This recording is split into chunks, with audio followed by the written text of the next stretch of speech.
All right. Hello, chat. How's it going? Hopefully well. We're back. We're playing more Doom the Dark Ages, continuing the little rerun slash refresher leading up to Revelations, which actually, interestingly, yesterday, I believe, I didn't read a whole lot of it, but I saw that Hugo Martin, who's the director on this game, Doom Eternal, I think he was creative lead, but not director on Doom 2016, if I recall correctly. I think that's the case. I think that's right. But Hugo Martin, director of Dark Ages, most importantly, said in an interview or a stream or something yesterday that he genuinely thinks the Revelations DLC is like the best piece of Doom content that they've made just in the last 10 years, which is a bold statement. And he even was like, it's not like a marketing thing. I'm not just saying that to get more sales. Like, this is the proudest I've been of anything we've done in the last decade. So I'm now even more interested. Anyway, using the sacred energy of the ancestral forge, Thera looks to assist the Slayer. Hello, Azrael. Oh, I'm just in it. Okay. I think I'm ready. The mine is open. I think I'm ready. Got ammo for everything, it would seem.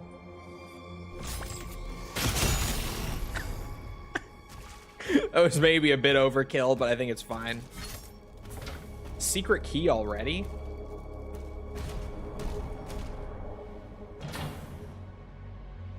Rockets. I heard from leaks that Revelations is so big it could have been its own game. I don't even think that was a leak. I think that was also something he said. I think he also said, like, it's genuinely as long as the Dark Ages itself is.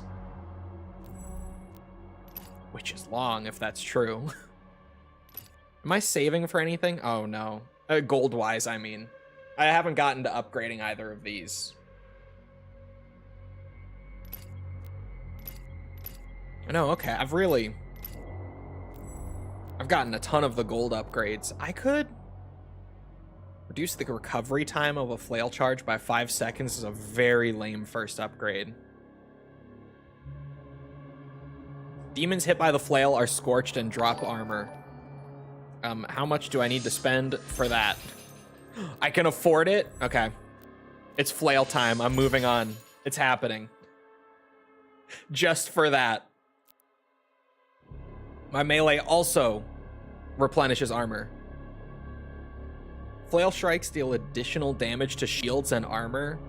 These strikes also generate armor shards. That will probably be the next thing I get then. Is this one of them? Oh yeah. One of them big levels? Okay. Start this way then.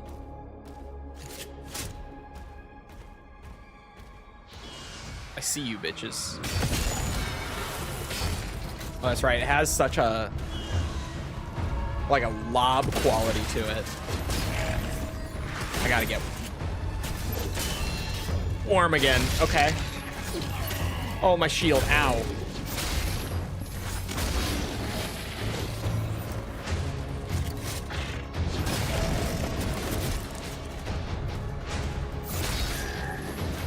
It does work on... I'm trying to get myself back into it. It does work on fodder demons. Ow. I guess that's on me for seeing him and then forgetting he was there. I'm still kind of sad that this came out last year. People talked about it for a week and then completely forgot it existed. Me too, because I really like the Dark Ages. Like, a lot. Definitely more than most people did.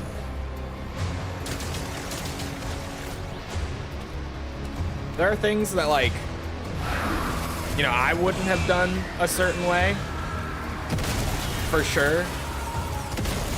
Like, I get what they were going for with the weapon design, but I think Eternal and 2016 had a bit more intrigue with the weapons and stuff. Like, everything had a very specific role. Like, everything felt specialized in a way, whereas the Dark Ages, like, a lot of the weapons do the same thing but slightly differently from one another and, like, cover the same bases. So it's more like a preference thing in the Dark Ages. It's more like the weapons that you enjoy using rather than the weapon that is the best choice for the situation you're in. But I was gonna say maybe that's me, you know, me being a bit of a boomer when it comes to FPS, because I do enjoy older FPS stuff mostly. But we're talking about Doom. This is a boomer FPS that happens to have been revitalized a few years ago. Holy music kick in. Okay. That hit me right in the fucking face. That is nice.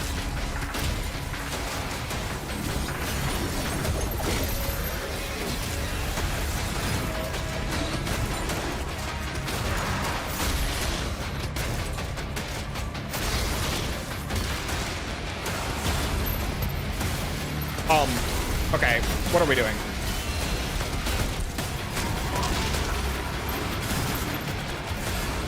Did we just spawn everything everywhere around me? Are we just trolling? The fuck was that? Okay.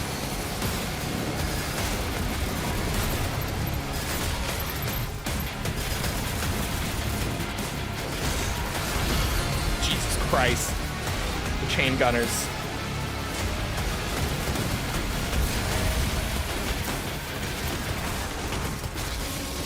To get some armor back.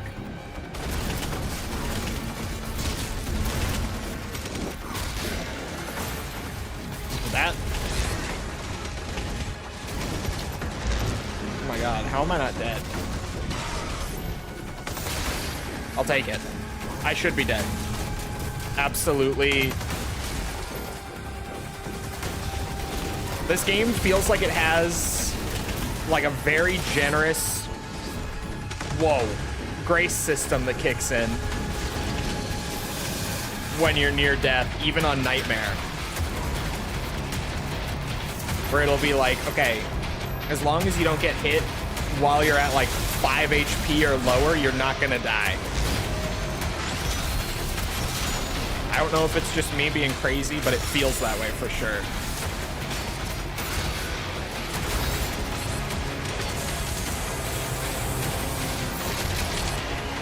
Oh my god, what's hitting me from the back? What is... I was not ready for this level. I was absolutely not ready.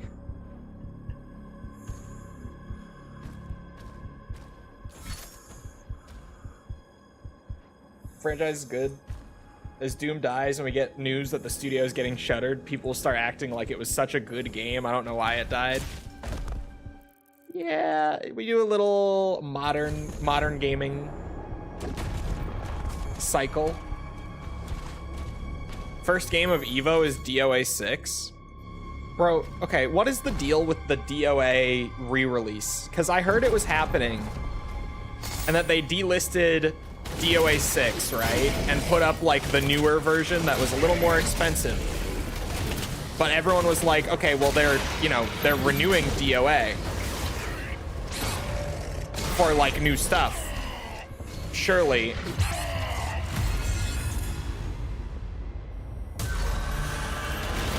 But then apparently, like now the new DOA 6 is out and nothing is different at all. And so people are thinking like they're probably maybe going to add stuff to DOA 6 in the newer release, but for some reason they released a more expensive version and delisted the old one with absolutely nothing changed in the new one. from what I'm hearing. Yeah, it's like VF5 had Revo, but Revo, like, changed stuff. Like, it had a whole new balance patch and everything with it, right? Apparently, DOA 6 still has, like, 2 more switches left. All of the technical issues and, like, input delay issues that it always had on PC still there. Like, genuinely, even the things that just objectively should be fixed were not fixed. It seems like such a weird situation. Oh, great, one of you fuckers. I'm so not ready for this. Your legs aren't heated up enough? I guess not. Oh, there. I saw the little flash.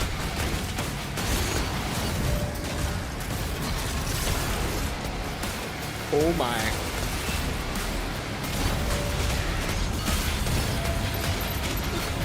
Are we not?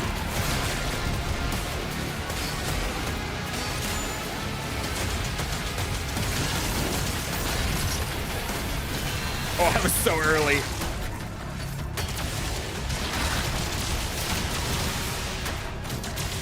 Forget the cycler is fucking awesome when you upgrade it. I should be using it more. Oh, this just popped open. It's the first of some. I never even saw, like, what it's working towards. There was a secret key door for me to, like, have in the back of my head, too. Okay, I guess we're just going right straight through here, then.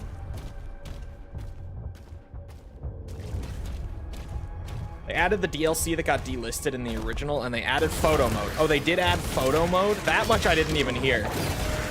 Photo mode in a fighting game, call me crazy, is a whole lot of, you know, nothing burger. But it is something different, at least. I was under the impression it was literally nothing different in the new release.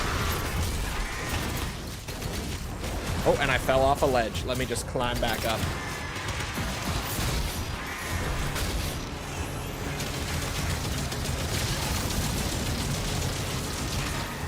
Fucking imps. God damn it. I gotta use my melee to, like, get ammo more. When I'm running low on ammo, I need to just get in there. I feel like I'm playing wrong right now. It could have been a small update, true. What fighting game would benefit the most from photo mode? Probably... I'm just trying to think, like, what's the most visually impressive fighting game right now? Probably, like, Tekken 8 or Mortal Kombat 1. Oh, shit, I need to pin these so that I don't neglect them. I need to get direct hits with the grenade launcher, lock down demons with the shield saw for 20 seconds total, and discover 7 secrets. Okay. Hold on. Lore. I don't think there were any new enemies. Oh, the Agadon Hunter was right at the end of last stream and we never got to read it. Okay. Ahem. Outlanders torn from distant worlds. The Agadon Hunters were enslaved and corrupted by Hell's dark will. Once noble beast stalkers for their clans, they now serve Azric's horde. Their minds twisted and bodies reshaped. Marked prey are their quarry, chosen by the Dark Priest's decree. Enhanced to rival even the Slayer's martial prowess, these savage predators roam the battlefield, driven by a cruel purpose etched in hellfire. And the Ancestral Forge. In ancient times, 2 titanic ancestrals, Tharok the Mighty and Elegus the Wise, clashed in a battle of unimaginable ferocity. I did say that right. The earth trembled as Tharok struck down Elegus with a colossal blade, its impact forming the mountain range that now cradles Titan's Forge. Within the remains of the fallen draconic ancestral, the Sentinels have wrought a forge of legend. Here, they mine the ancestral's remains and extract the ancient blood, distilling it into arcane fuel. High priests from bygone eras could awaken dormant energies within the giant sword, imbuing the ancestral blood with otherworldly power.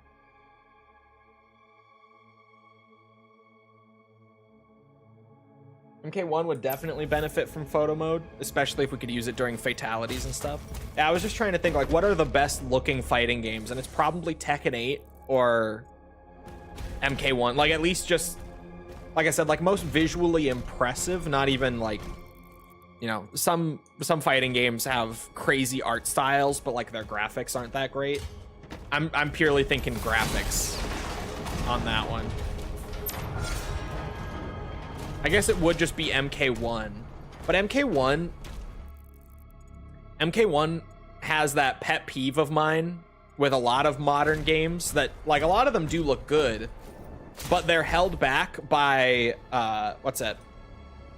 Having, like, a ton of visual noise and, like, blurriness from all the extra post-processing stuff that's going on. Oh, do I not get there from here? It looks like I might have to jump. I don't know. I thought I would climb up to here. But yeah, no, that's not happening. VF6 should have one. VF6 would be a good one.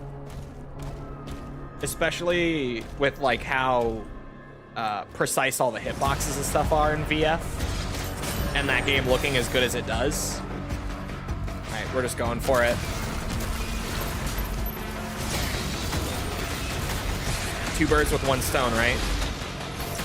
I almost died for it. But progress on both. Did I just get imped in the ass to death? I did. That sucks.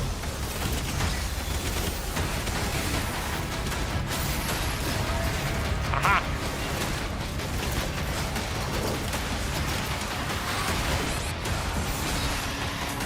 I was so not ready for this.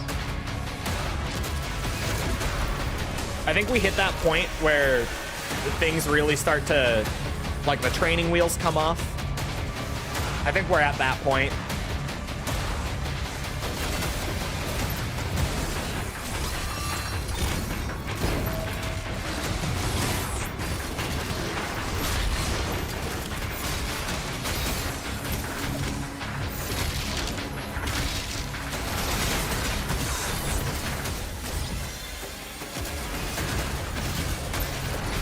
Ooh, right in the face. Ow.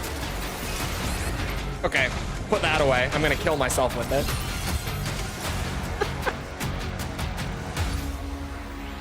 Did I do it? Barely, but yes, I did it. A diorama builder that substitutes his photo mode. That would probably be better for Tokon, actually. Almost That is finished. true. One more switch. And I mean, same developer. This is also a secret key door. I'm pissed. I don't have the secret key. Ooh, health. Big health. I need that. Getting my ass beat out here, man. Like, badly. Oh, if I go back towards the center over here, there's some gold along the way.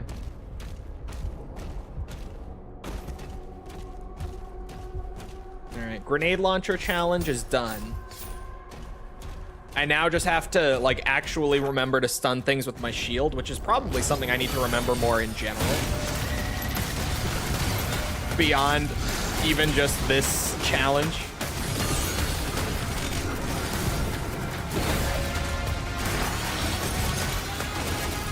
Because you can do this to just anything. Oh, bro, especially for getting ammo from, like, aggressive, what's it? Like, up-close enemies. I need to be using it for that. It really feels like it all just clicked right there. It's almost like they intentionally make these challenges to get you to try things that you otherwise wouldn't. See the value in them. You know, maybe just a theory. I'm spitballing.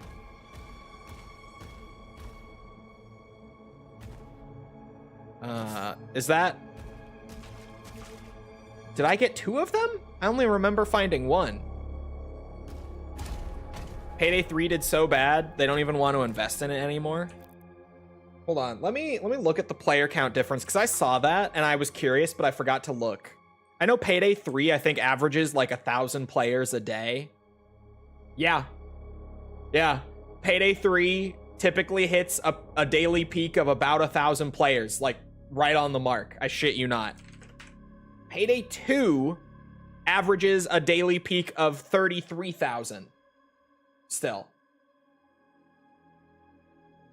So to put it into perspective, as to why Payday 2 is getting a little update right now, why Payday 2 still gets the occasional new content or upgrade, that's why.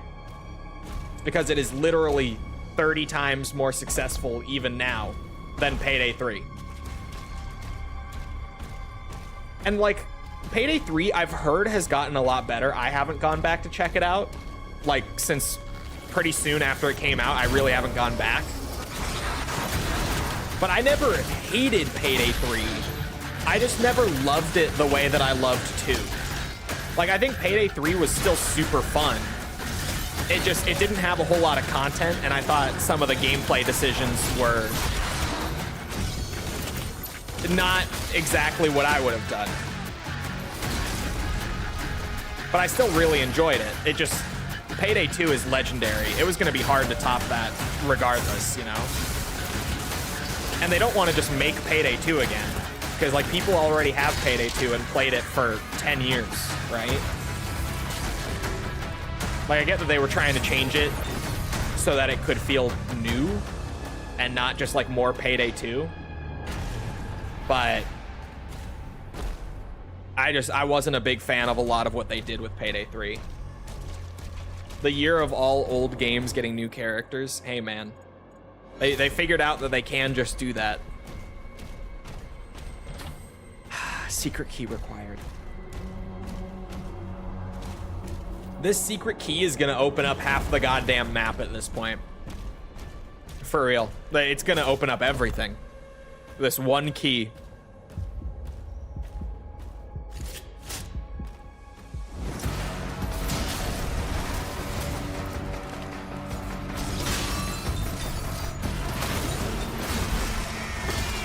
Nice combo.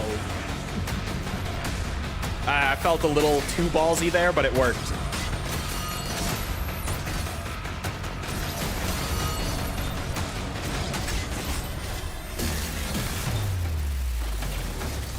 Oops, I did not mean to hit that. That was a misinput.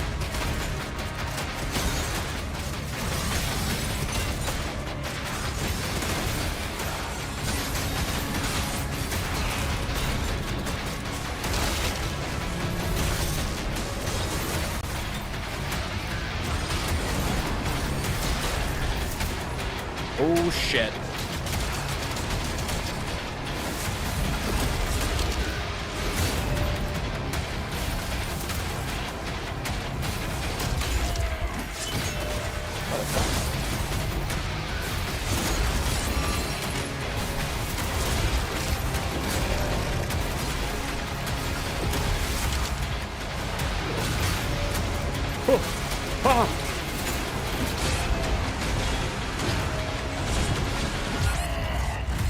I tried.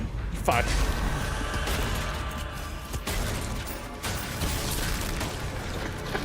Shit. It's a good thing those extra lives exist. 140 HP might help me. Won't help me much, but... Oh!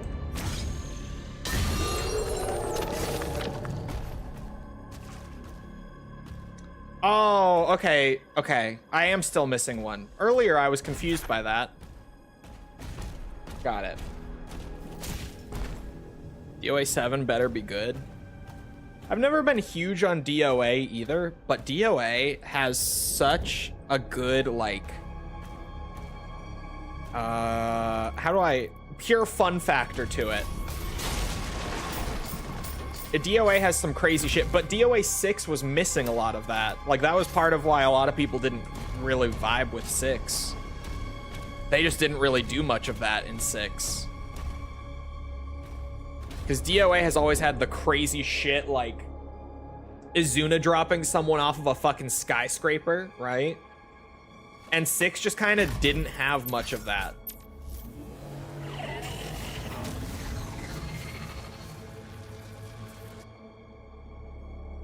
The heart has been primed. We can use the forge now. See you at the elevator. Well, hold on, Thera. I got my secret key, so... Oh, there's still... Oh, that is a secret key door, though. For a second, I was like, but there's still other stuff as well. Looks like there is, like, a bit of gold, and, like, this crystal is wherever the third wolf is, that will open up. So I do have some cleanup first before using the forge.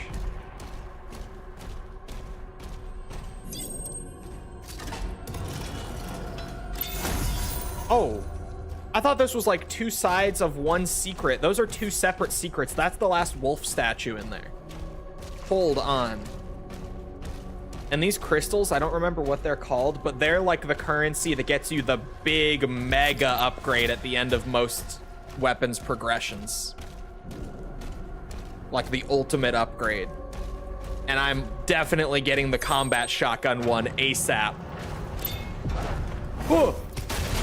Motherfucker. Oop. Them nightmare imp stalkers, man, I tell ya. Never see them coming. Oh.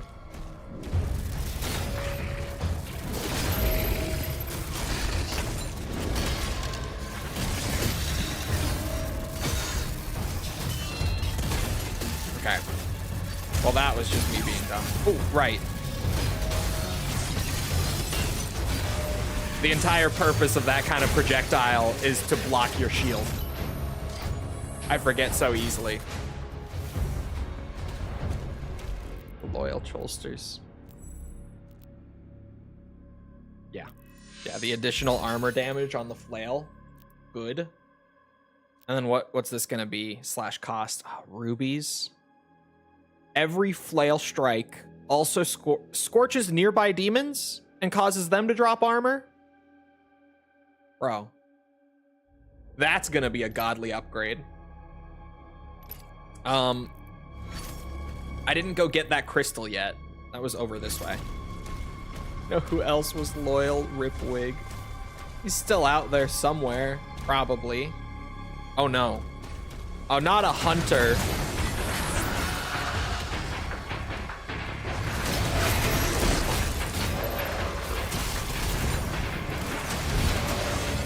Christ.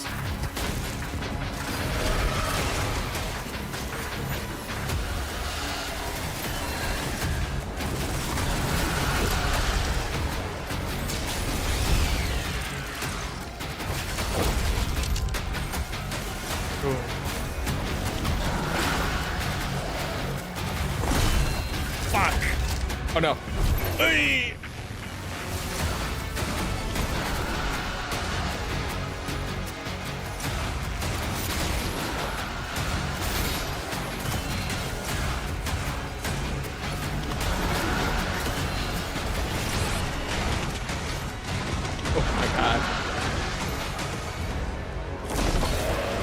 He is like this game's Marauder. He has a very specific rhythm that you have to learn or he fucks you up. And if you don't get the parry timings, he just breaks your shield. And with that shield broken, with him coming in close constantly, you're gonna get fucked up.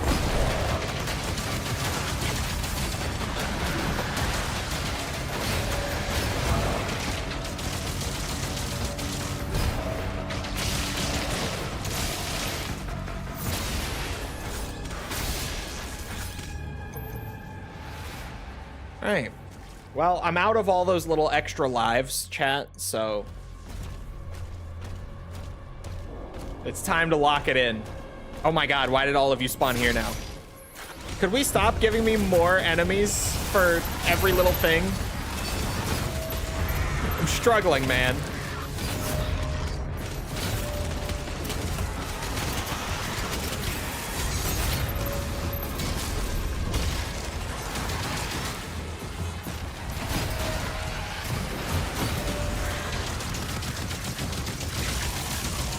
I do really like the cycler.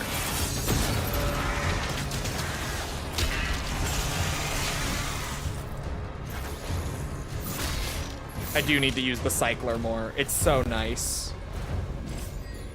Okay. It's finally time. First of the playthrough, right?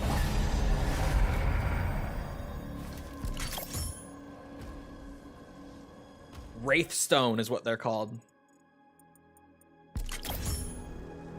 All right.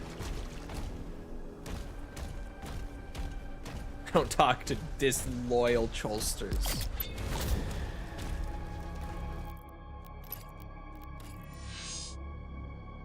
Fires an increased number of projectiles per shot. Just more pellets. I'll take it. The combat shotgun is my lifeline right now, so yeah. I'll take it.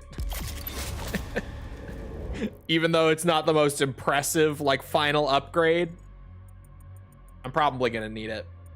The extra damage will be huge. It's really good once you upgrade it. I think I got most of the upgrades aside from, like, the final one. I'm pretty sure I did.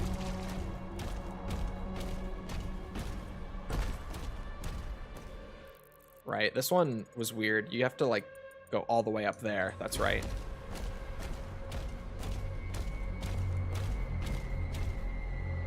Get in there. Get in there. They know not what they preach. Here we go. A secret.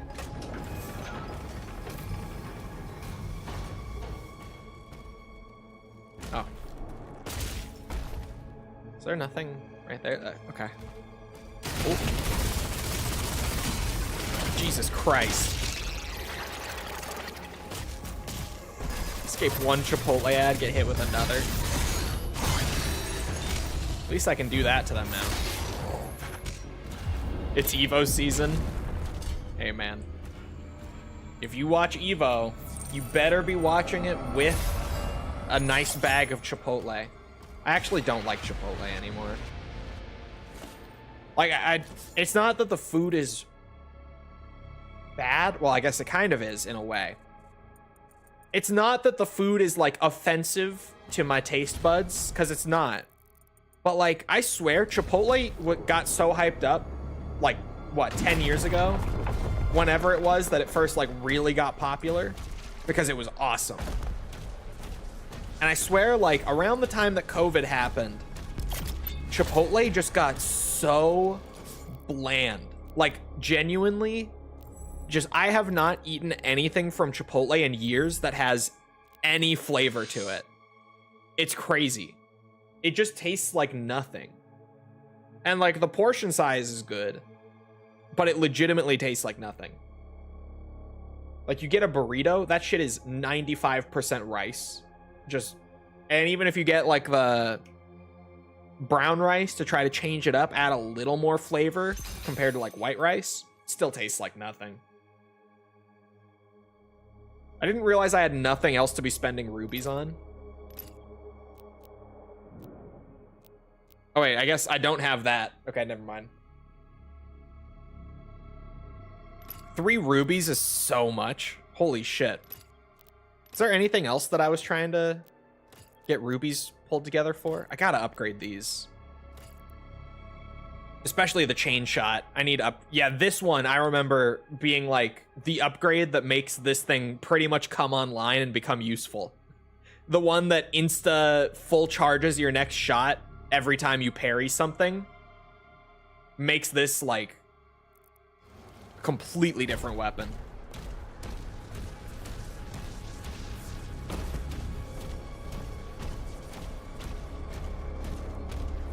Legit don't know what you mean. They're saying because they were the only 2 chatting for like the first 15-20 minutes. They were saying they're the only loyal ones. The only loyal ones left. There's really not a whole lot left. There's like 1 collectible, 1 major upgrade. That's it. 2 secrets, though. The collectible's gotta be its own secret. Point of no return, double check. All looks good to me. The cholesterols. Chat voted on their own name. Like, I let them choose their own, like, collective name a long time ago. And they all decided on Chooligans. But then no one ever used it after they collectively decided on it. They used it for like a week and then kind of forgot about it.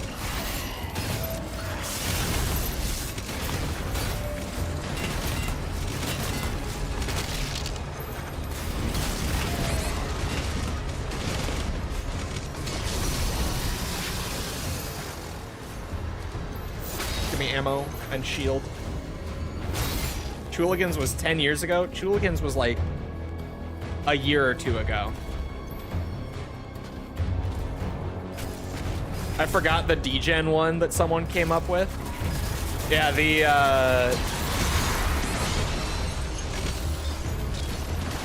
chatter who predated Raiden's wig, who definitely was not Raiden's wig at all. Totally not. Wink wonk.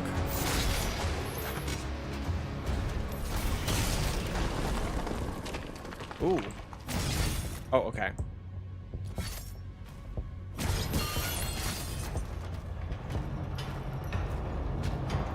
Rip wig, rip wig.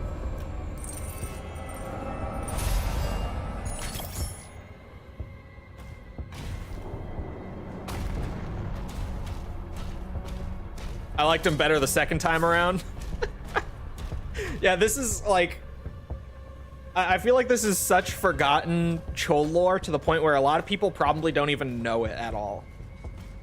But you got wig, Raiden's wig. It was a ban-evader who annoyed the fuck out of us for a bit. And like, we knew every time it was him. But eventually, I just got to the point where to false slash the mods, I was like, okay, he's been relatively tame this time around. Just let him be. Just let him hang out, and if he gets weird again, we'll just ban him again. And then he never did. He just stayed chill on that account. But he was ban evading for a while. I think we banned like probably 5 to 10 accounts of his. He was persistent as fuck. Let me tell ya. Oh.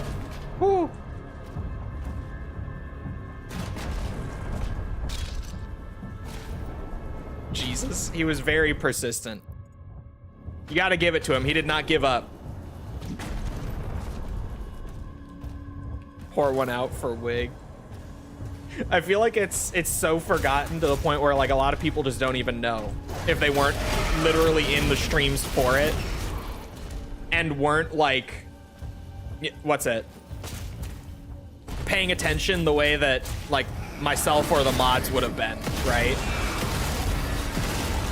Like a lot of people who were in those streams probably just didn't even really notice. There was gold down there? Where? What I saw was the tame version of him. How was the wild version? Exactly. Exactly. The wild version was wild.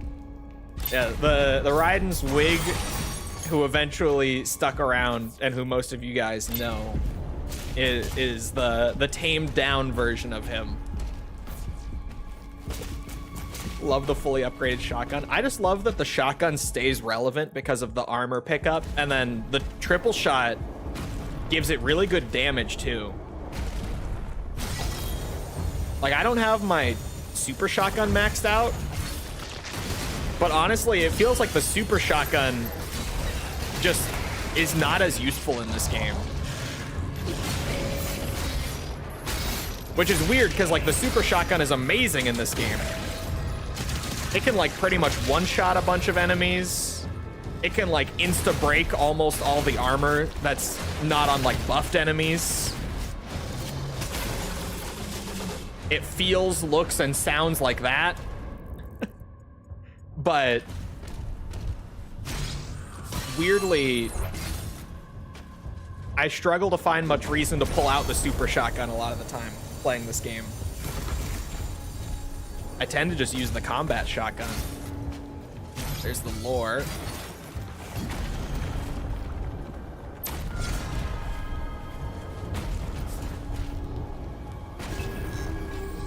My codex. All the challenges are done, which is nice. Wait, what was the codex? Was it King Novik? I didn't give it time. It was. I just assumed location, but we had already gotten it. Ahem.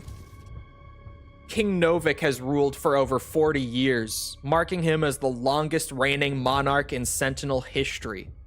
Known as a valorous and boastful warrior in his youth, Novik's demeanor grew severe and distant after the death of his wife. Their daughter Thera remains by his side as the presumed heir to the Sentinel throne. Now commanding the defenses of Argent D'Nur in their war against Hell, Novik continues to serve both his people and the maker gods they worship. It was Deep Chultz, yes.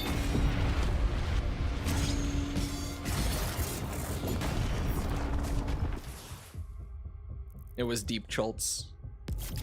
All right, we got everything then.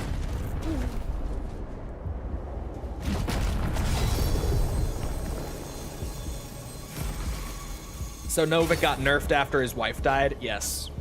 Which would make him False's favorite character.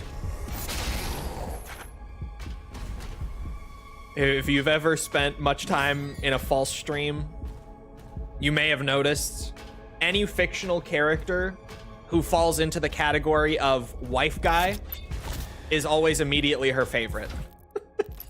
It's a trope that works on her every single time, without fail. If there is a wife guy, that's the favorite. Like, if we ever do watch Dragon Ball, Vegeta will be her favorite. There's no way around it. He will be. There's no avoiding it.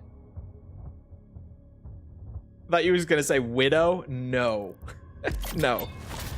Wife guy, like in any flavor. It could be like that, like someone who lost their wife and it like fucked them up. But it could even just be like any flavor of guy who just really, really obviously loves his wife is her favorite. Every time. No signs of the demons, Thera.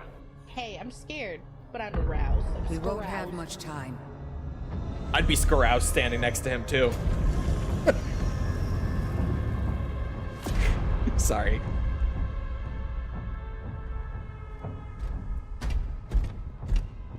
But I mean, the ancestrals never really die. The heart endures. We harvest the energy.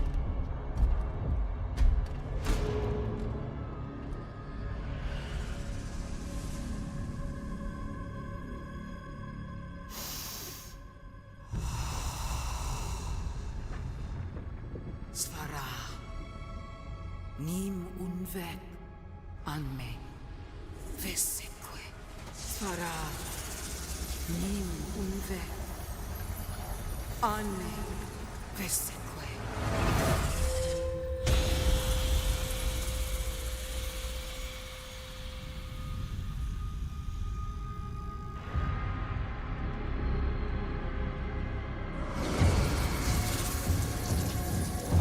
I didn't realize that thing worked as a camera too.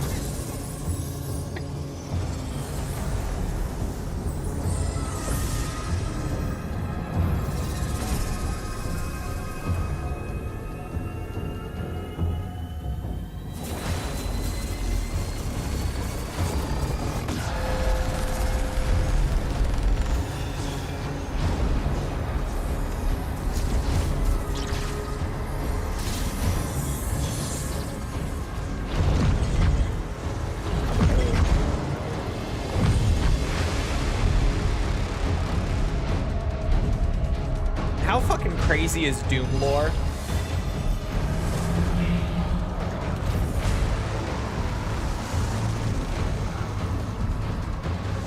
Just like, oh yeah, we built a forge inside of a dead Titan so that we could like feed energy into the heart to get it beating and produce just a bit of Titan blood to infuse into weapons.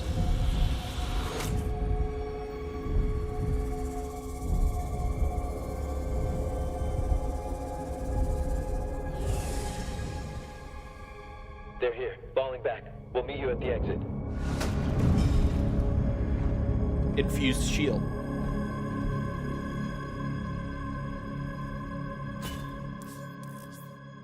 Shield runes.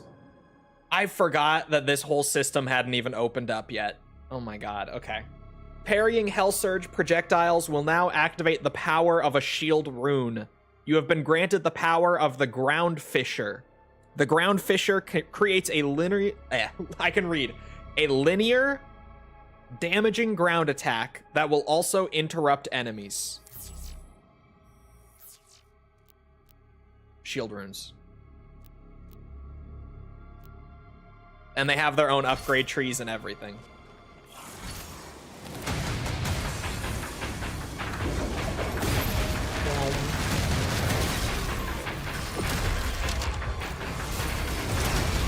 And I just upgraded this thing, bitches. Come here. Give me something to parry. It's done. It's over. Oh, I got blocked by that. That sucks.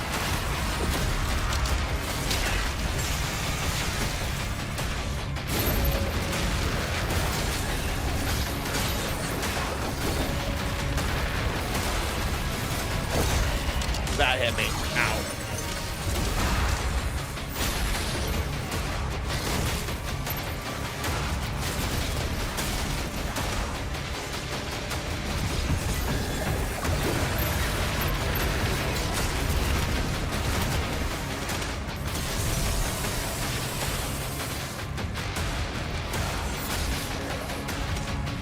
The fuck?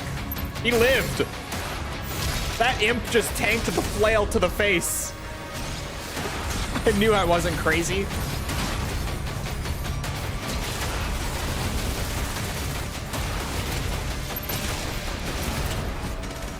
Oops.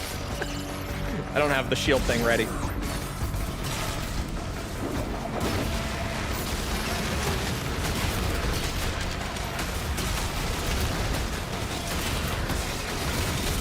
Oh, that whip is long as fuck.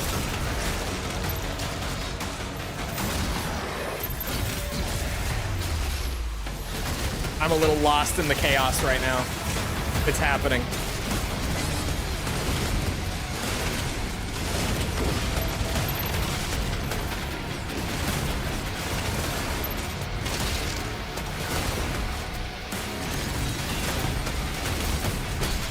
Forget I can lock down arachnotrons with the shield. Why have I not been doing that?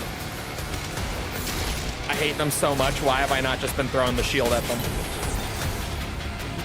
Okay, it's about time. Where'd he go? He's still here.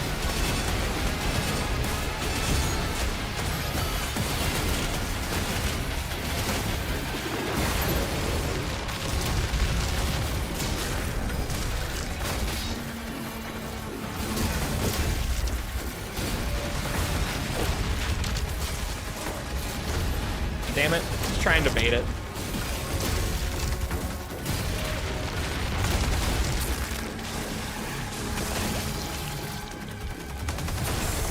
There we go.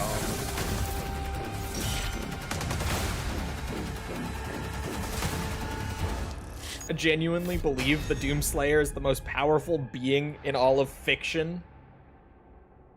I don't know if he beats Goku. I don't think he beats Goku yet. But if they just keep writing more Doom lore, like as time goes on, he'll get there.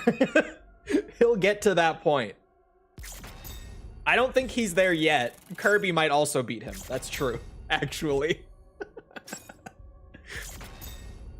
But give it enough time as they keep writing more games with more lore. He'll probably get there. The way we've been going for these last 10 years or so. It really is crazy how much of a sudden 180 the power scaling of the Doom guy was, right? Because like pre-Doom 2016, he was crazy, but he wasn't that crazy. Doom 2016 came around, they start describing him as like a force of nature, and you're kind of like, okay, that's badass.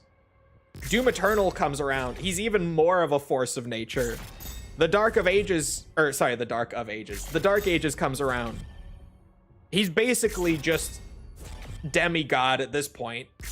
Actually, he probably was an Eternal, to be honest. quickly approaching god status. Oh. The Forsaken Plains. How the fuck am I getting there? That seems like a sudden shift. The Slayer is sent on a one-man mission into Hell where previous Sentinel attacks have failed, targeting a demonic fortress. First Hell level. 10 missions in. Hell!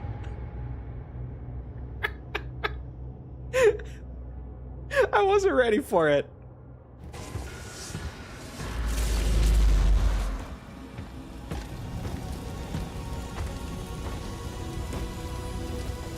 My God.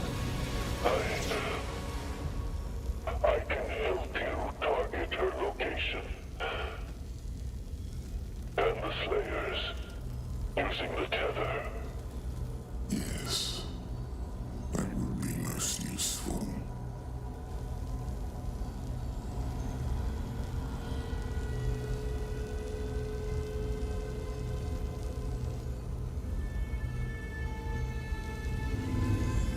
No harm must come to her. She is the heart of Argent.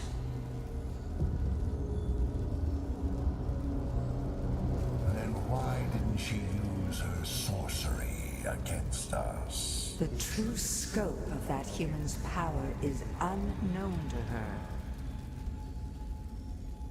The ceremony, it must take place in my world.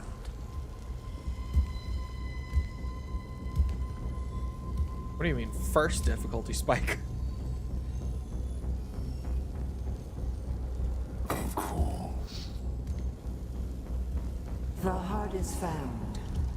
Now give to me what is owed.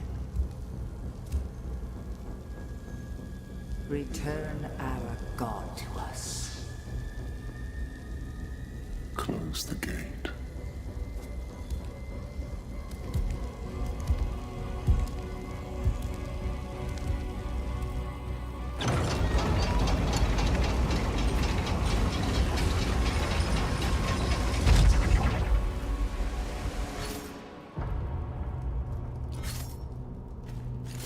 We've tried to attack here before, but we couldn't break through to Azric's fortress. Look out for damaged Atlands. We may have to repair one to reach the target. Hell! Oh, you're alive? Ugh. What did they do to you, my boy? Damn. Yeah, they got you in the legs, too. Ouch. Holy. The big levels, I think, are just a thing from this point on. Nice missed shot.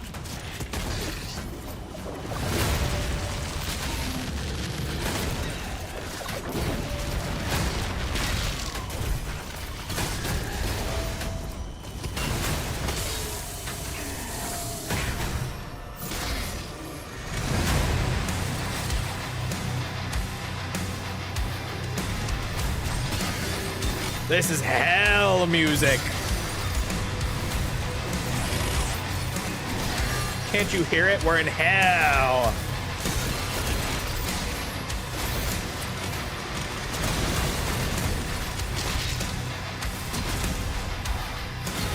Oh my God, how was that a parry?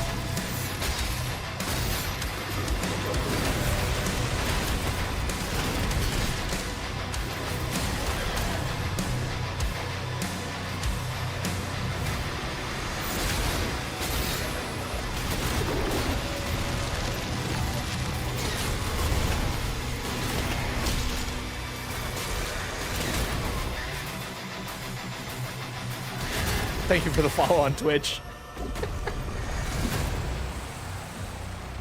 Man. Crazy that I used.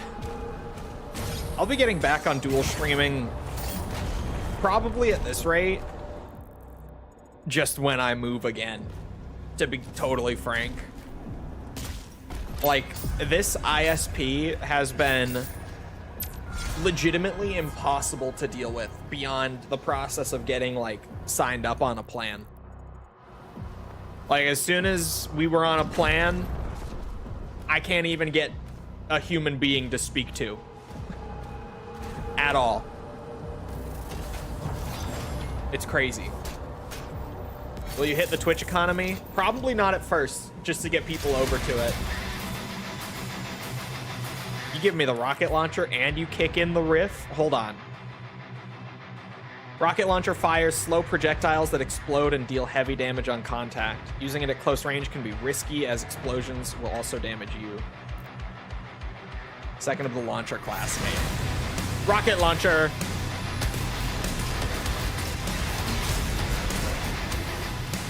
Shit. Is that self-damage? That was. Damn. I'm not missing anything here, am I? Looks like a no. You don't tell them it's affecting your job. Bro, I've tried. Like, I legit can't even get a human being to speak to at all. Although I haven't tried, someone in chat recommended telling the AI, like the chatbot or the one on the phone, that never mind. YouTube won't like me saying it, never mind. But someone recommended, was it Has recommended it? A very, very funny strategy. It could be crazy enough to work. Who knows? Hold on, I just completed a challenge. Oh, the shotgun one, but I do need to pin these. Cause damage to 5 or more demons with a single rocket launcher shot 5 times. Okay, to do that, I probably just have to look for like packs of shield guys, to be honest.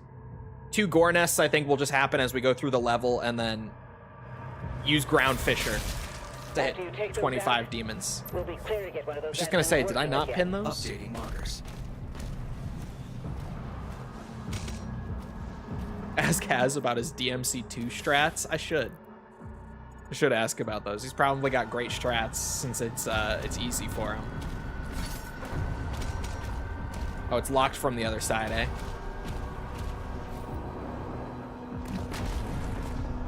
Well, objective marker says go that way. I guess it's one of those, I could go in any order. I may as well just go with it. Why not? Wait, can I get in right there? Skip to DMC3, that's my strat. That sounds like a bit of a change up from what I was hearing before. Am I crazy? How the fuck? Where do you want me to climb over this guy? Hello? Do you not want me to climb over this guy? It looked like it. No, probably not. You probably go in from that way. Wait. Although it does show something here.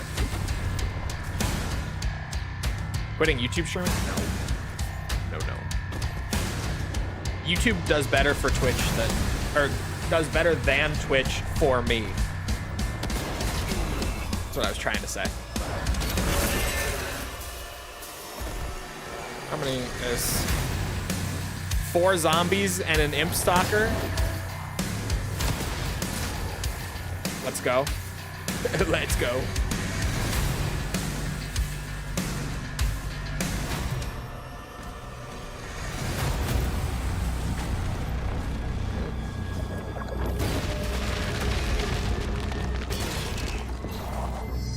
Well, that helps with that one, certainly.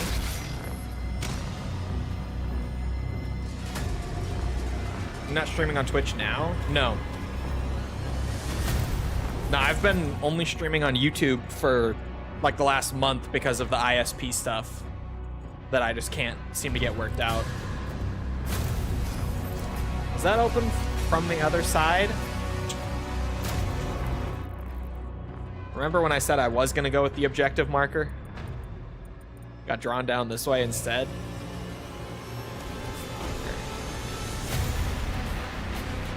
That gate is so cool looking.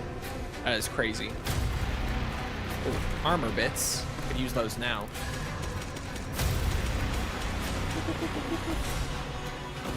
That Twitch follow was someone on a VOD. No, probably someone who, what's it? Went to the link to Twitch either through the description of this or maybe just on my channel page. if it's someone who like watched a video or something.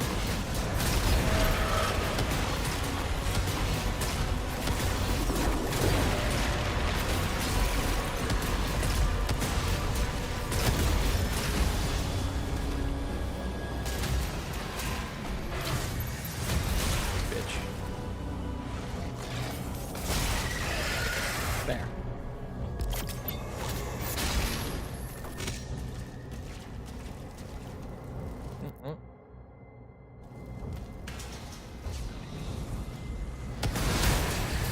Ow! Oh my, I'm getting drawn away. Now is not the time for the rocket launcher, I think.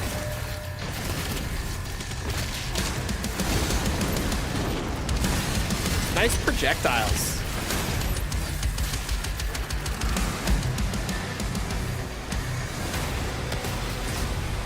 Damn it. I didn't line it up right. I just kind of went for it. Is this the gold? This is the gold from earlier. Sweet. Oh, lore. Okay. The Forsaken Plains. Oh, and there's going to be rocket launcher lore. Hold on. I forget weapons all each have their own in this game. The rocket launcher, born from the grenade launcher's design, emerged in the wake of a Zivorin conflict. I'm going with that. Zavorin. As a revolutionary anti-air defense weapon. Powered by Wintherin fire and reinforced with the creature's scales, early models unleashed unbridled destruction. However, with the Wintherins declared sacred, later versions adopted conventional propulsion. The Slayer's launcher remains the last to wield the ancient Dragon Forge technology, its fiery blasts emboldening the battle-worn dragons of the Sentinels. Is it like Wintherin then? Because I said dragon, so it's like wyvern. Wintherin? Wintherin. What? I give up. They just making shit up. I have no idea, man.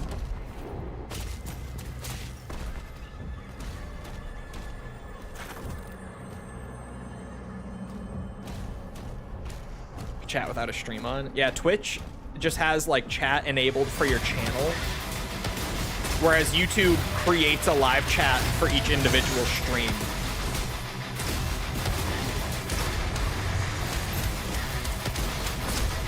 How is that not at least hitting the 5 of yous?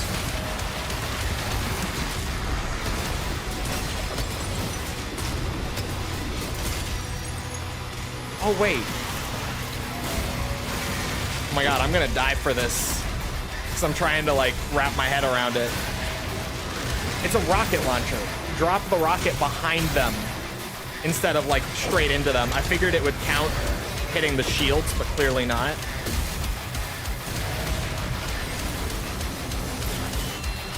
Fuck.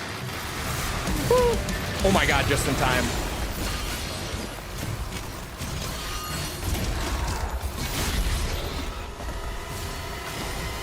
Oops.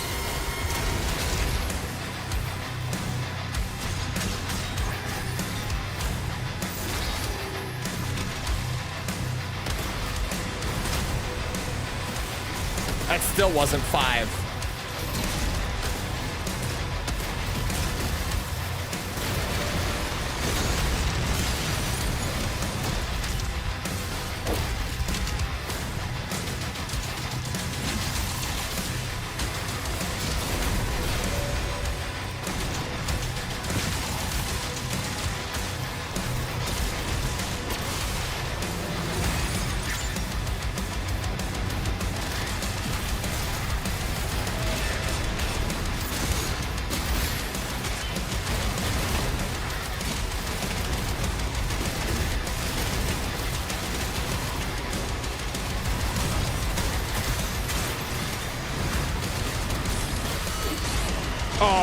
I thought I could parry in time. Shit. I may have gotten a bit too aggressive.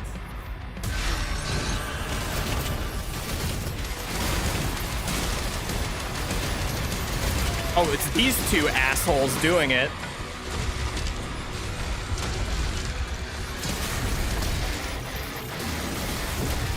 That should solve my problems, actually.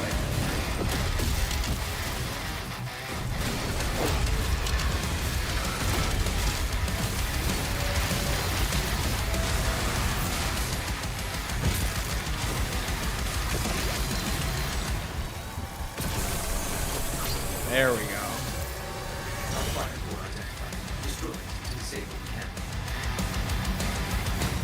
Sorry. You have any health regen? Not like inherently, but there's health pickups like throughout the levels, and then killing enemies in certain ways can get them to drop health as well. And then dealing damage with certain weapons can get them to drop armor shards. One Hellcat remains.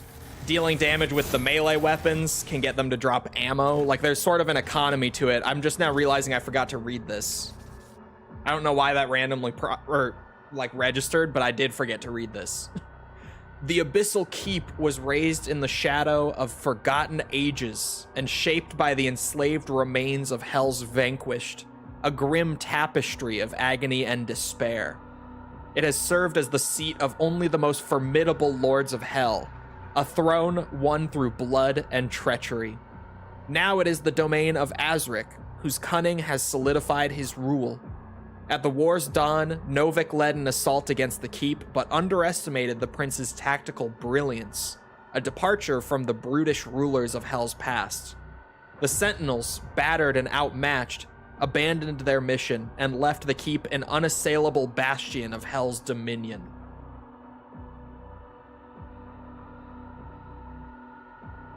Metal. Sorry.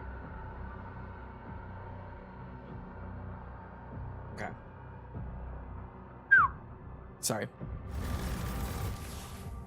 I got a ping from Bandai Namco. And I was just like, oh, what did I do? Okay. I'm good. It was nothing I did.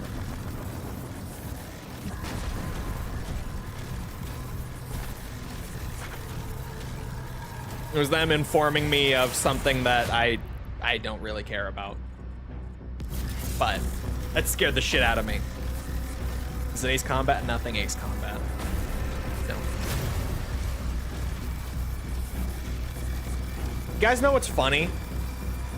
Through like the event and everything, I did manage to get into the general creator program with them that I got declined for initially. I still am not in the Ace Combat like flight, whatever it's called. The flight school, was it? I don't remember what they called it. I'm still not in that, the Ace Combat specific one. My rep weaseled me into the creator program, but I'm still not in the Ace Combat specific program. Flight Academy, thank you. I was like, flight school? It is Flight Academy, thank you.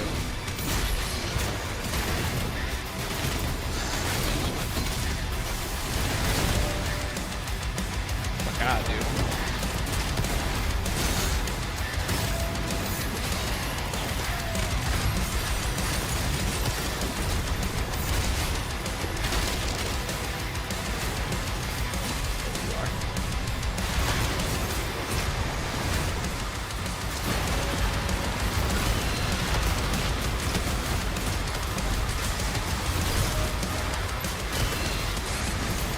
Ow.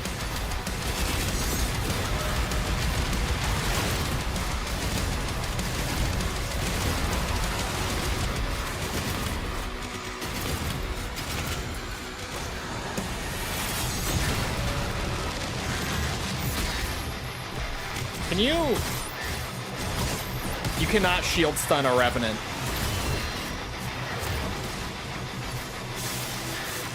Hey boys, can we group up? Oh, well, I just killed all of the zombies. My bad.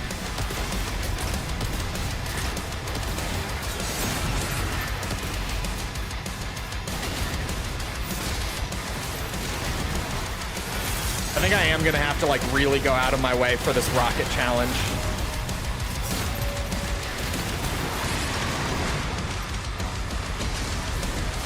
Yeesh.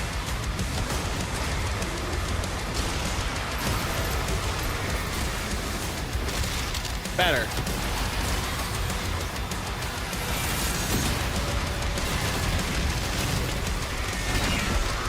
God, dude.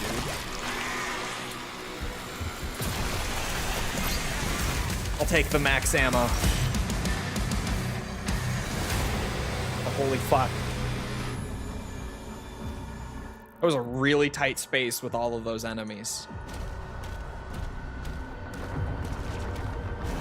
I feel like this level is supposed to be a difficulty increase, but I have too many upgrades for it to feel like more difficult than the stuff that came before it, you know?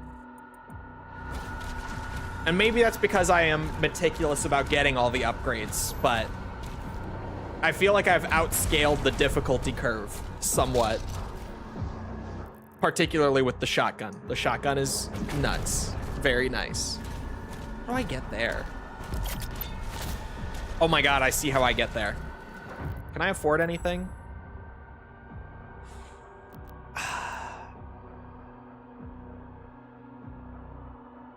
Can I might save for weapon upgrades instead.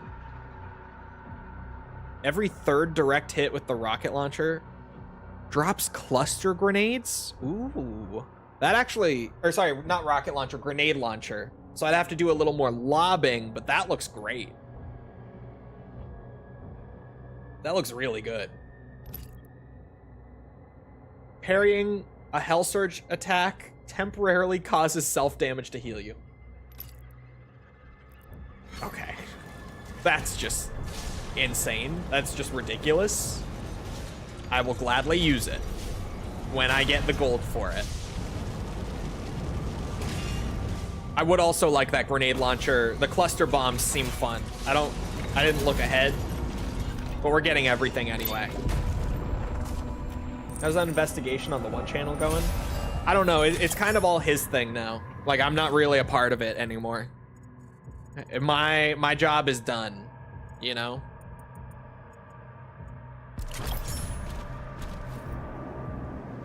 Oop. I hit an invisible wall.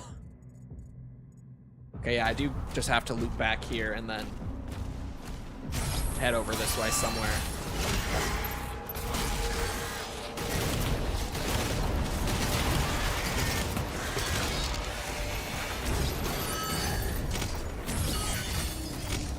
The combat shotgun with the damage buff and the triple shot and the incendiary rounds is feeling crazy. It is just such a workhorse weapon at this point. Such a use this for all enemies weapon. Aha! 5! Oh my god, I'm...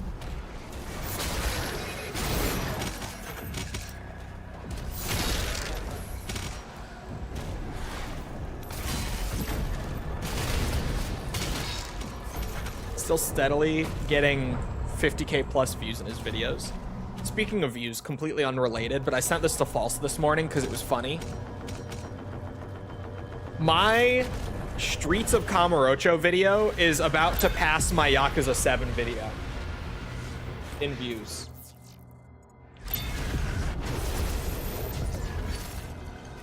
It's very close between the two of them currently, and it's about to pass it. Lamau. I said to her, I'm like, 1 month of maximum effort on the Yakuza 7 video versus like 1 week of pretty minimal effort on the Streets of Kamurocho video.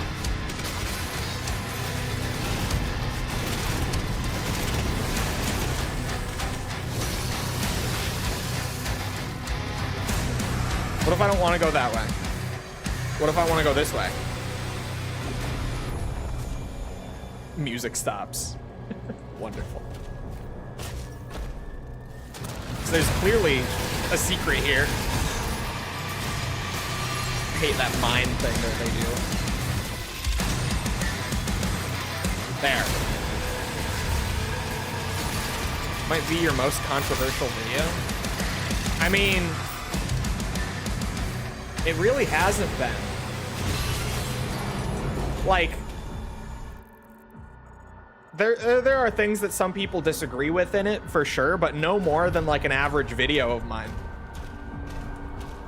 I would say, at least as far as people who actually watched it, it's been one of my more well-received videos, if anything.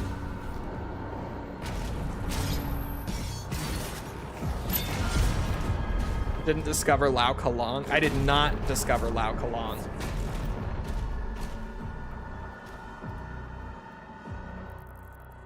Still the most controversial? I don't think it is. I mean, I think it's number 2. I think my MGS3 video is still my most.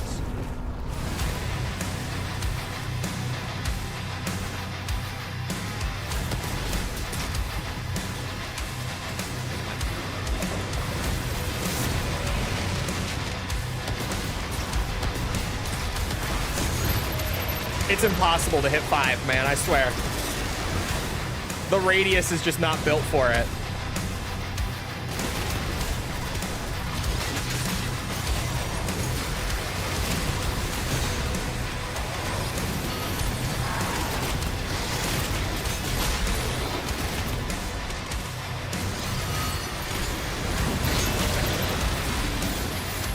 Oop, there we go, that'll do.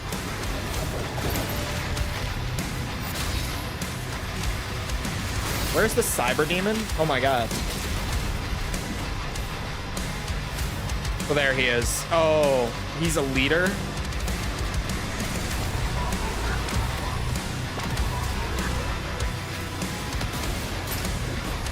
Oh my god, that's it. Okay. Rocket challenge somehow done. That shit sucked.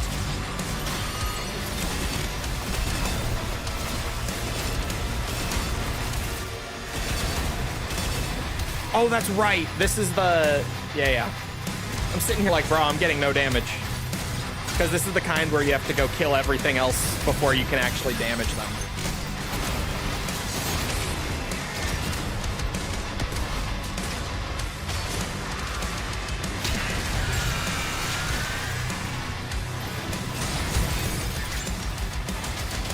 Oh my god, and you're here?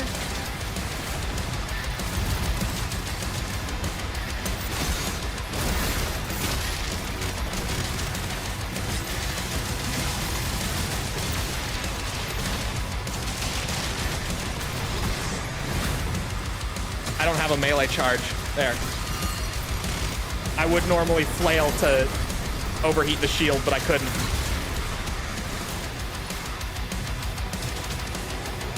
Okay, he can take damage now.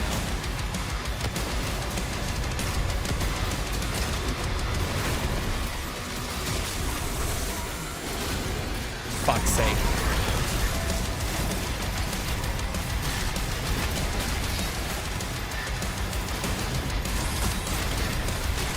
Can't shield stun a cyber demon. The more you know. No Arachnotron backup. Stop.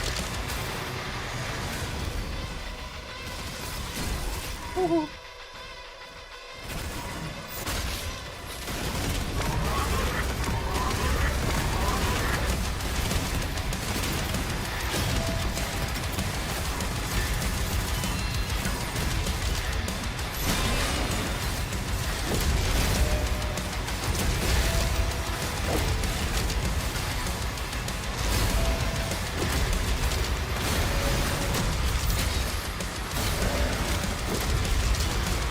Oh, that was badass.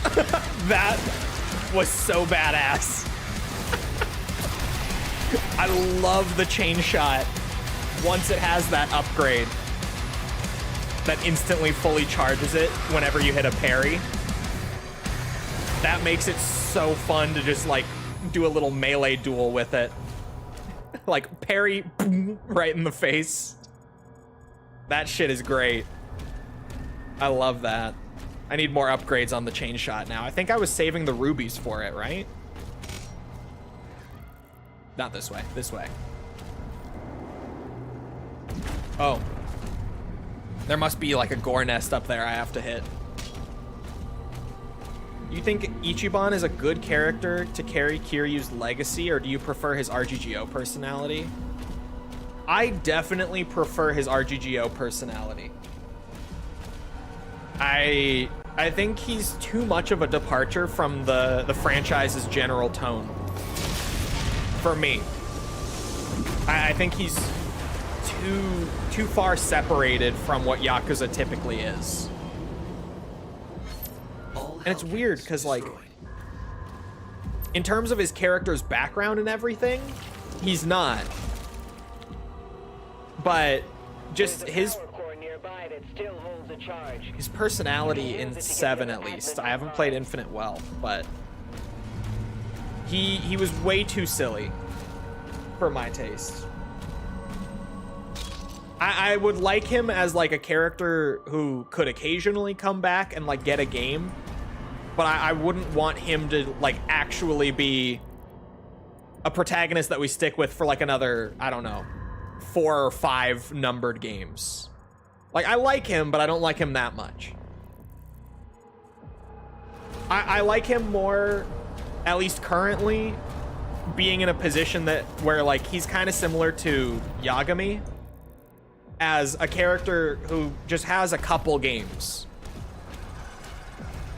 But if he does kind of stay the main protagonist going forward beyond Infinite Wealth, which I don't really know if he will or not, I think I will definitely get sick of him if they do that. For sure. How do I get into it? Oh.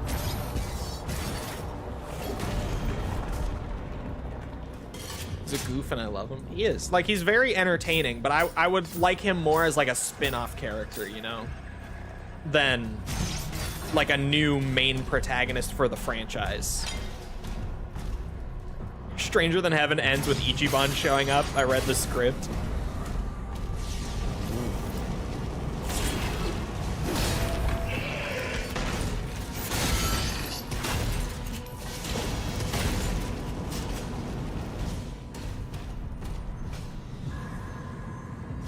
Oh.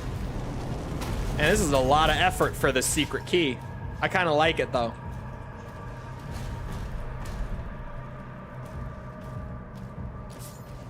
Oh, here, let me get that gold.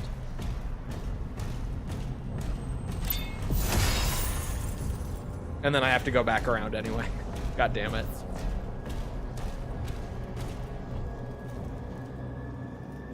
Let's go. Oh, it's on.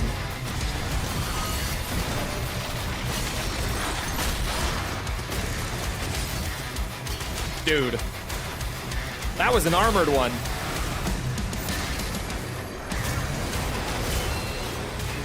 Fucking Christ. Okay. Lost all of my armor in that fight, but it's fine. Super Shoddy is great when I have full armor.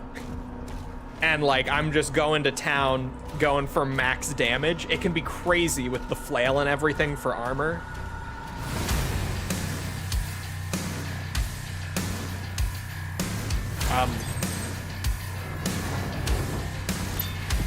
Gornest time.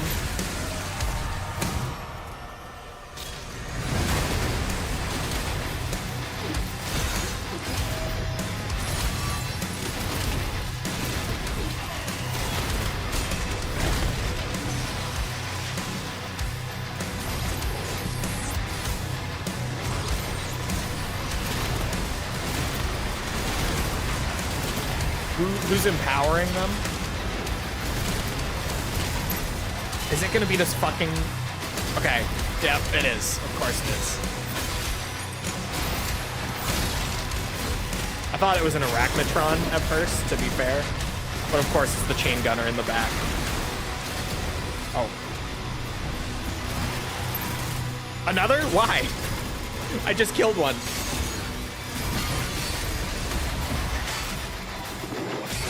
I can aim this thing, I swear.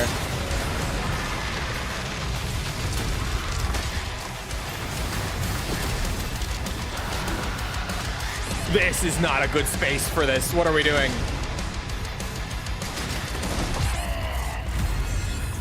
I hit the parry timing, but I got that thing where the auto swap is happening on the shotgun because I ran out of ammo, so I couldn't raise the shield up. I'm kind of surprised that still never got fixed or like patched out, because I remember that being so annoying when the game came out, and it's still here. Gotta get my ass beat. Ooh, I didn't even see that one coming. I'll be real.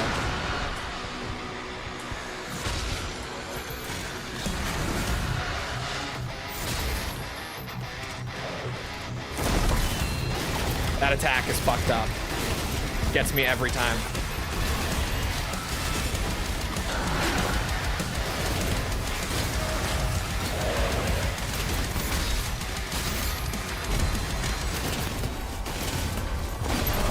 Ah!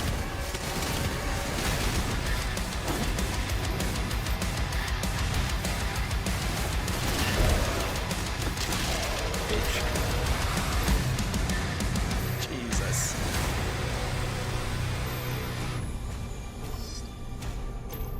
At least they've put plenty of health around. I'll take it. Oh yeah, Ruby as a reward.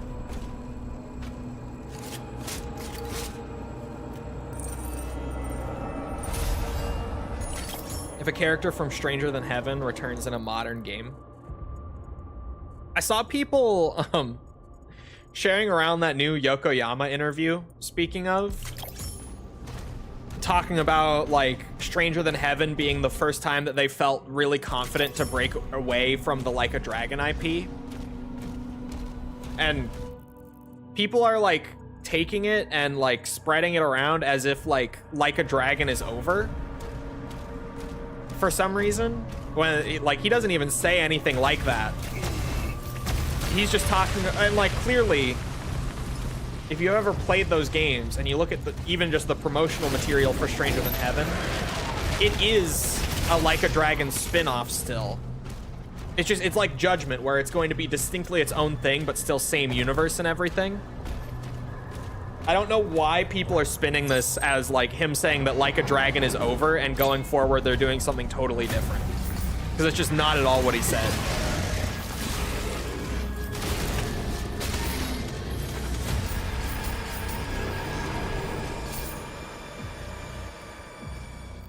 Prince Azric lore. Here we go. You'd think they would put this earlier in the game than like nearly the halfway point. Born in the shadowed pits of hell's blackest citadel, Azric grew not in sinew, but in dread knowledge gleaned from priests, or from dark priests. While the demon kind cowered before the one known as the Doomslayer, the young prince stood before the Elder Council, his voice ringing with ambition. By ancient blood oath, the hordes became his to command. Now Azric consorts with the Witch, a pale sorceress from realms beyond starlight, forging an unholy alliance between their realms.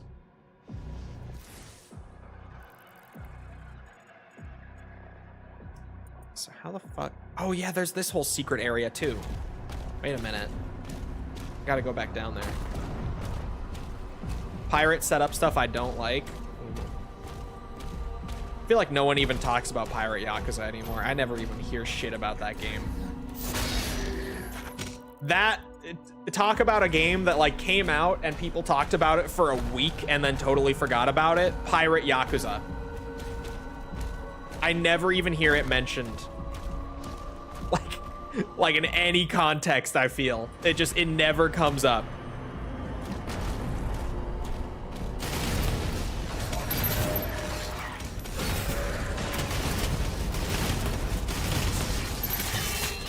Jesus Christ.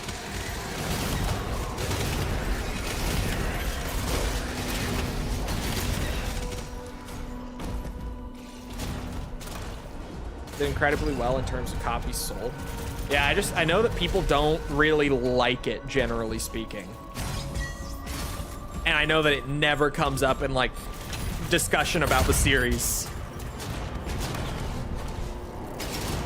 Because it seems like it's not even like people don't like it in terms of it's one of the worst games or anything like that. It seems like people are just so generally like indifferent towards it that they don't even feel the need to discuss it much. You know what I mean?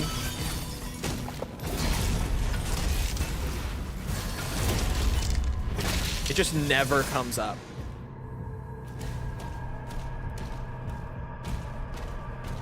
How the fuck did I get it? Or, oh, right. You go around here. I was like, where is the entrance to this little bit? It's so mid, and that's not even a joke. Yeah, it seems like it genuinely is just complete indifference from like the whole community towards that game. Where it's not like, oh yeah, it's awful, it's total shit. It's just like, yeah, that was a game that we got, certainly. God, there's so much fire and shit in here too. Good lord. Really does feel like if I had not been getting all the upgrades, this level would be whooping my ass right about now. But the upgrades are allowing me to kind of get through it, even though I am getting my ass beat a lot. I have 4 rubies. I can definitely get at least 1 upgrade, if not more.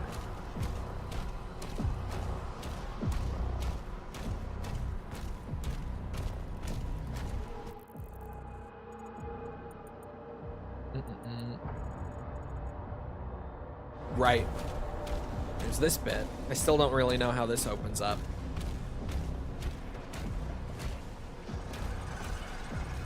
VF5 is already at top 24. Did no one sign up for VF5? How is it already at top 24?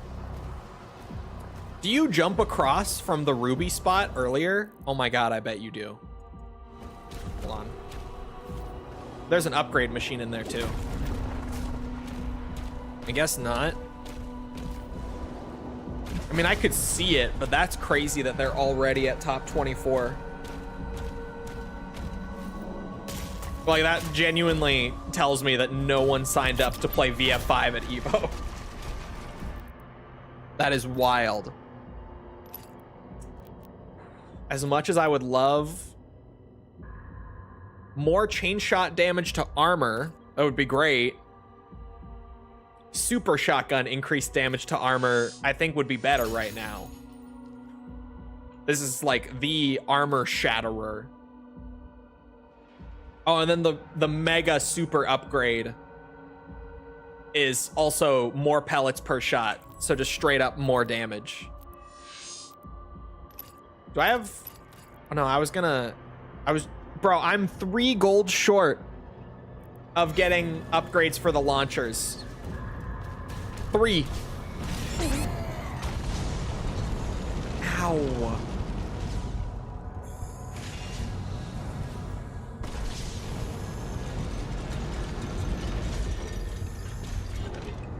Oop. Way overjumped that. Wait. No, this isn't how you get in there. What the fuck? How do you...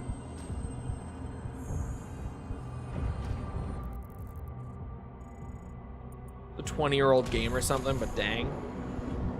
I think it really just is. There's like, aside from VF6 is in its early marketing stage. Aside from that, there's really no like VF hype in the fighting game community right now, you know? This is just locked. Like, I don't even know how to get it open. It must open with something else around here. We'll keep going. And at some point, I bet it opens up. This goes back to where we were before, I think. Is this new? Yes. Oh, thank God.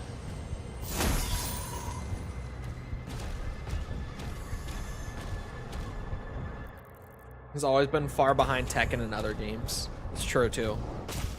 Which is funny, because, like, originally, Tekken came out, I think, between Virtua Fighter 2 and 3. And it was like Namco trying to make their own Virtua Fighter because Virtua Fighter was so big at the time in like arcades and stuff. Because it was like the impressive 3D fighter at the time.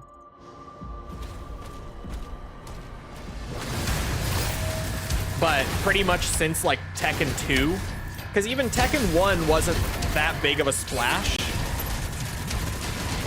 Tekken 2 and then especially Tekken 3 a couple years after that kind of put VF into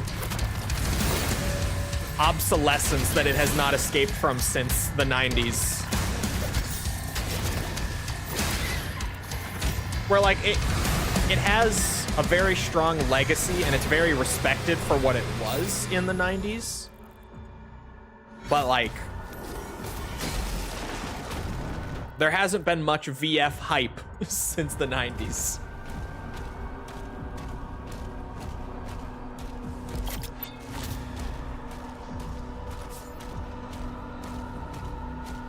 Oh my god. Look at that. This is a battle arena if I've ever seen one.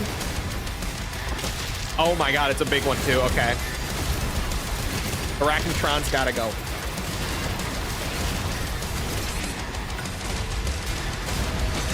Yeah, we'll see with VF6. Having RGG behind it is a big plus, but it's definitely still fighting an uphill battle within the FGC.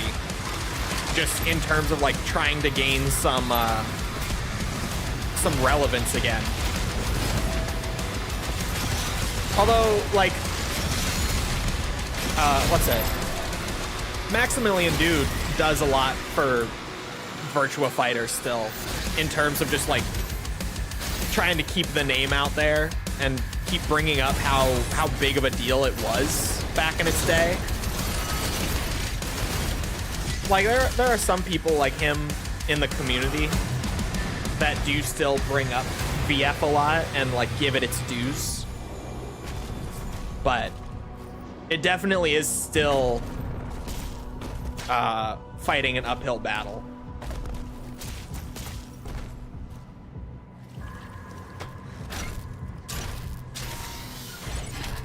Yoink.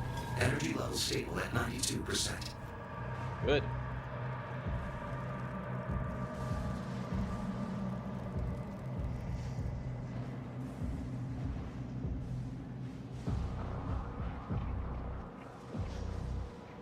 Oh, we're putting it in the big bitch. Is that gonna open the door? Is the door behind there linked to the main objectives? It must be. God damn it. Wraithstone. I don't know what I want to put it towards though. Like, super shotgun could just get more pellets. But I don't know if the super shotgun needs more pellets. I'll look around at all the other weapons that I could. There's an upgrade thing right here.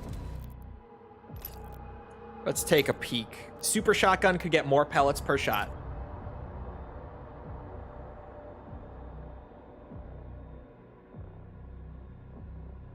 The shredder could get more damage specifically on the detonation / ricochet. I use the detonation. Headshots refill a portion of your next melee charge as well as ammo. Shooting a demon at maximum charge will supercharge the accelerator. Ooh. Further increases damage dealt by the accelerator and its charge-related effects. I like red accelerator. Killing a shocked demon with the cycler builds charge based on the size of the demon. The cycler deals increased damage. It gives the cycler like a light accelerator property, where this also turns red and deals more damage if you just keep shooting it. Hold on. Pulverizer fires an increased number of projectiles over a wider area. That's actually really good. So that's like what that weapon does, you know? Big wide area just clearing out fodder. I never use it. I never think to pull out the pulverizer. I'm gonna grab the grenade launcher just before I forget to. What does this do? Direct hits with the grenade launcher drop cluster grenades. When hitting a demon, I was gonna say, does it just make every shot a cluster grenade? No. Makes every shot a cluster grenade on top of the normal every third shot cluster grenade if you're hitting one that's stunned by the shield, which also seems really good, actually. You stun a big demon, hit them like 3 times with that, cluster grenades everywhere.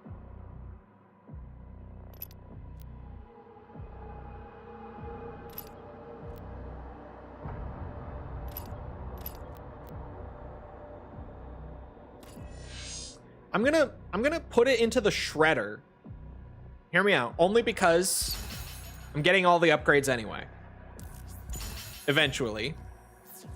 And it will give me a reason to reincorporate the shredder into my normal rotation. Okay, literally I have everything aside from that gold chest that's by the exit of the level. Okay. Oh.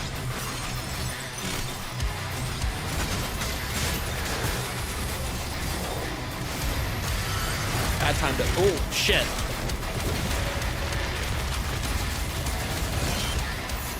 Oh.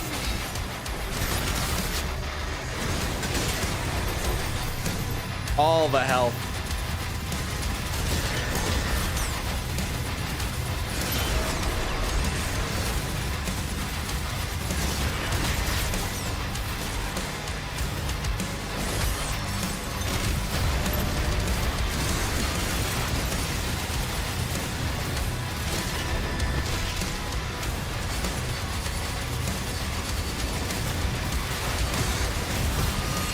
Oh, I missed it.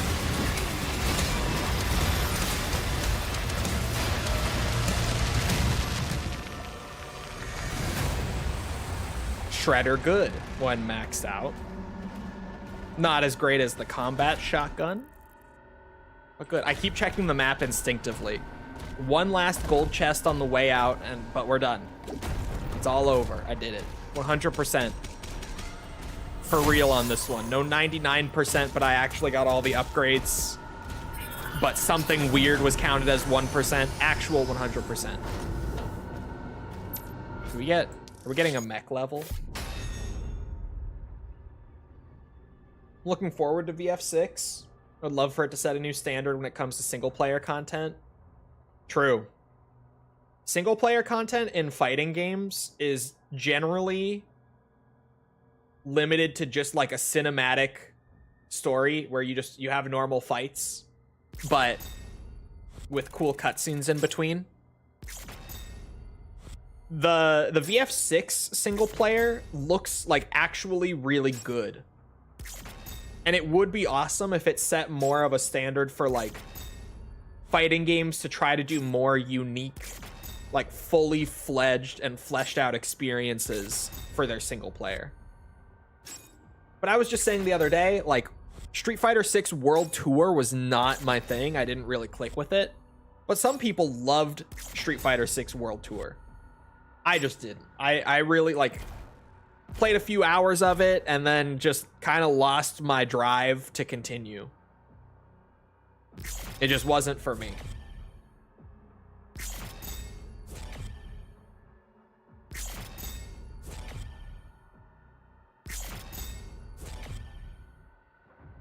All sorts of stuff. Oops. Hellbreaker. Airbender or blue aliens. The Slayer begins an Atlan assault on a fortress in hell. It is mech time.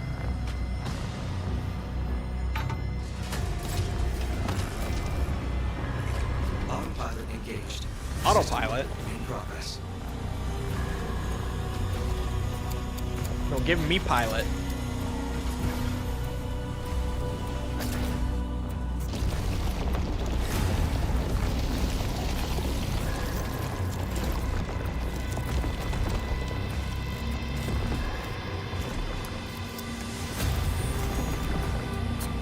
Come on. I get it's been a minute since this one was booted up, but I need to be able to see. Okay. Manual controls are now active. I have to check. Oh, there is stuff to get, like gold. And an armor upgrade. And a secret. Okay. I didn't expect there to be stuff to get, so I'm glad I double checked.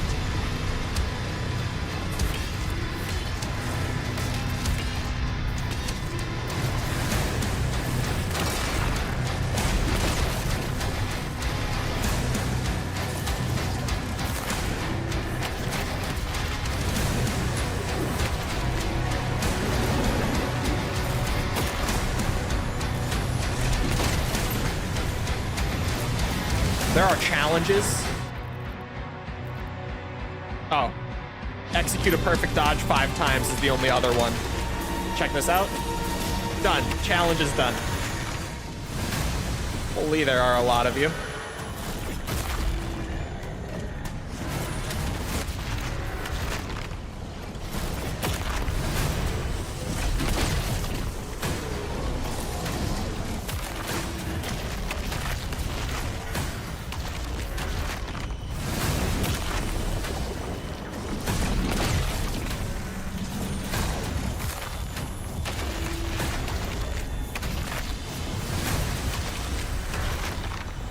Boom. Mech levels are very simple compared to the standard levels, but they're fun.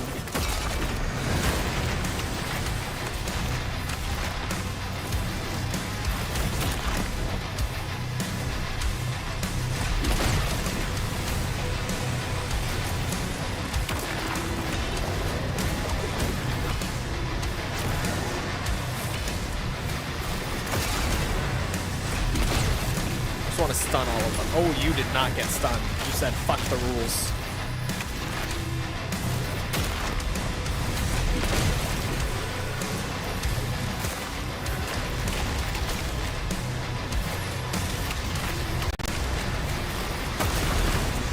Ow. Got that health right back. Ooh. Stop. That didn't even hit him. My perfect dodge.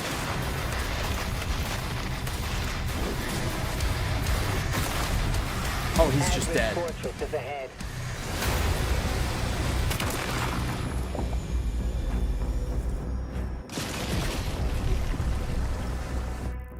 Still no pickups or anything? Okay. Don't mind if I do. What is this one? Is it the minigun again? No.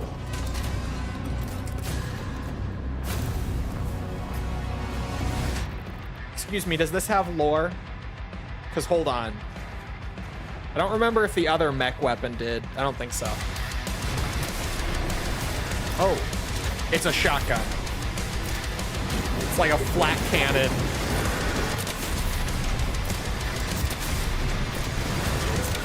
Oh my god, the supercharge on it.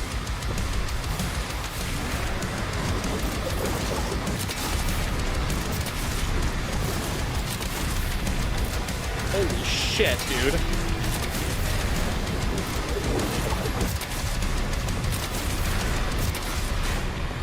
This is way better than the minigun. I mean, the minigun is cool, but like, this thing is ridiculous.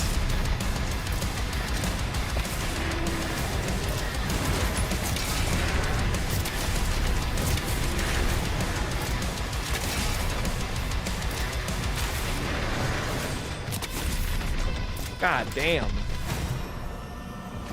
Anything on Kunimitsu? She's alright. I haven't had much time to play Tekken in like the last month. She doesn't annoy me as much as she did in 7. She feels a bit more fundamental compared to that. Like, I think to be a great player on Kuni, you do have to understand Tekken. She does have a lot of gimmicky bullshit that you can get away with, like, just spamming stupid shit in low rank and you'll get wins with it. But, like, in high ranks, it won't work anymore once people actually know how to play against Kuni. So I don't mind her. I want that for my desk, dude. I want that toy, like, especially. The Dark Ages mech? Come on, man. They gotta make these toys. I'm so serious. Give me these toys. I want them. Signal is still inside.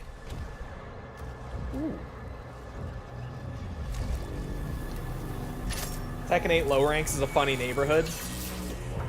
So AIDS. It's actually just so shit. You have acquired a new shield rune, Holy Swarm. Virgil Blade. When activated, the Holy Swarm will launch out seeking blades in a wide arc. These blades will hunt down and deal damage to targets. I mean, we gotta try it out at least. I like the shockwave, but I at least gotta try this.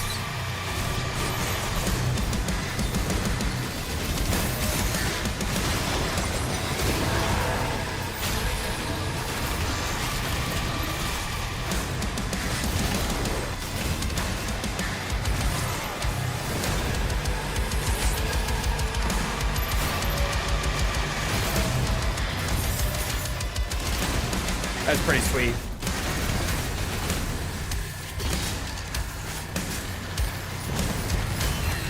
Oh, my shield broke, right? Oh, landmine. Fuck.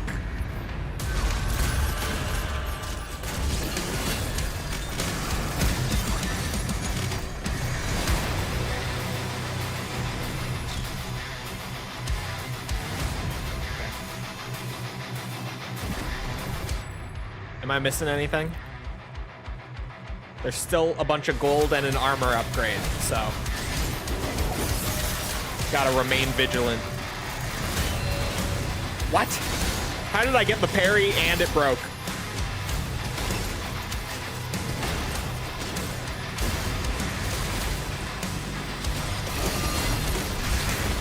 I thought I could get away with that.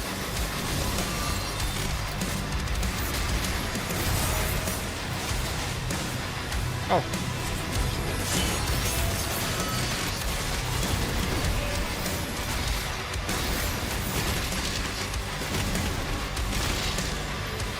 Nice.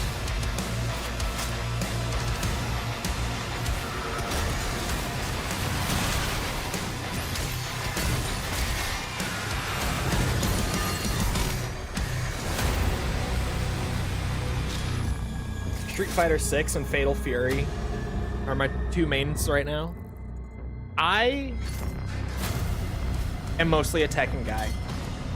But to be fair, the thing with Tekken is it takes so long to learn Tekken compared to other fighters. Like Street Fighter is a great example, right? Where Street Fighter is like easy to learn, hard to master. Tekken is like hard to learn, nightmare difficulty to master, right? And it's purely because there are like, Tekken 8 has what, 41 characters now? There are 41 characters. And all of them have move lists that are like 200 long. And obviously in fighting games, like matchup knowledge is a big thing, right? Like how your character interacts with the character you're up against. And so you have to know your character's moves and then all of the other characters' moves, and you have to be able to recognize those moves when they come out and know what to do when they come out. And like in Street Fighter, not so bad, because like each character has what, 20-25 moves in their move list, and there's less characters. I don't know the current total count for 6, but less. I'm gonna swap it back just because I like the simplicity of the ground fisher. Just the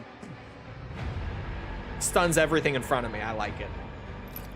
Once I get damage upgrades and stuff on the blades, I remember the blades being absurd, but like when they're upgraded. And I want to save for that rocket launcher heal thing.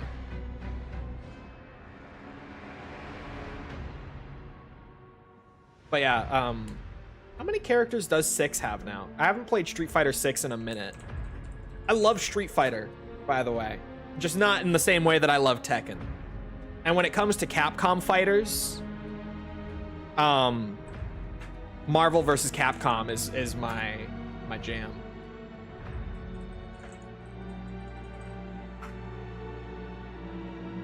There are currently 30 characters in Street Fighter, so like the roster's really getting there, right?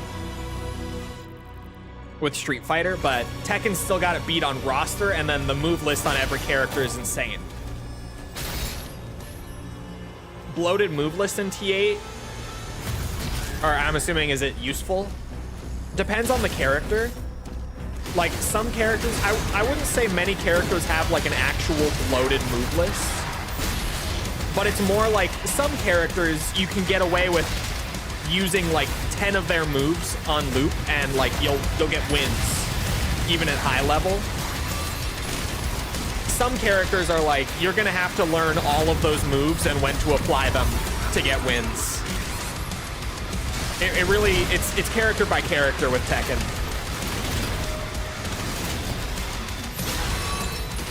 Oh, bloated move list, or is it a unique selling point? I would say it's a unique selling point to Tekken. And it gives Tekken a lot of, like, variety and personality. My shield is stuck up. This bug is happening again. I don't remember how I fixed it the first time. My shield is stuck!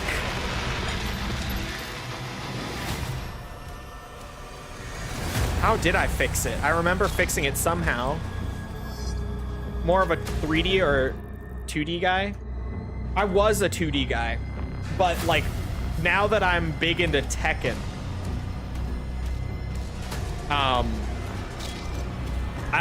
don't even know if I would say I'm more of a 3D guy. I feel like I'm just more of a Tekken guy. I would say generally I do prefer 2D though. Because like Dead or Alive, Virtua Fighter, those aren't really my thing. Tekken is my thing.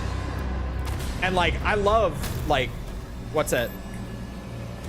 I love SNK, I love Street Fighter, I love Marvel vs. Capcom. I really love Marvel vs. Capcom. So generally, I would say I'm more of a 2D guy. But like, I think in recent years, I've just been more of a Tekken guy than anything. I mean, I don't know. I think I have like, I have to look. Yeah, I have like 500 hours almost in Tekken 8.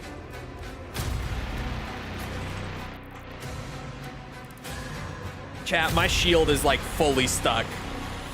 Nothing I'm pressing is getting it to lower.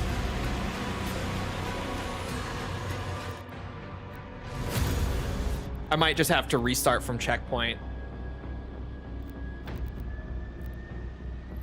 I think that's the only way I'm gonna get it unstuck.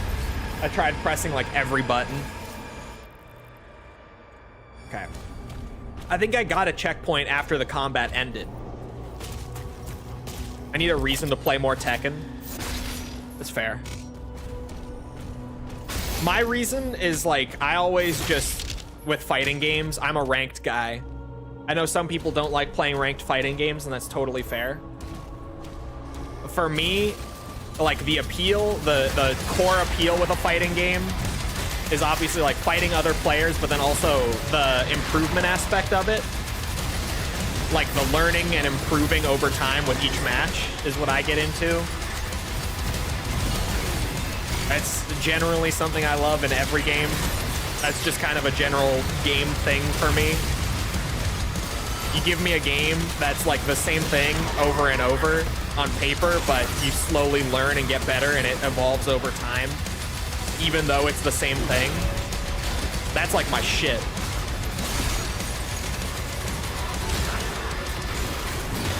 I'm definitely an improvement-driven gamer. I love the process of learning and like noticeably improving in any game.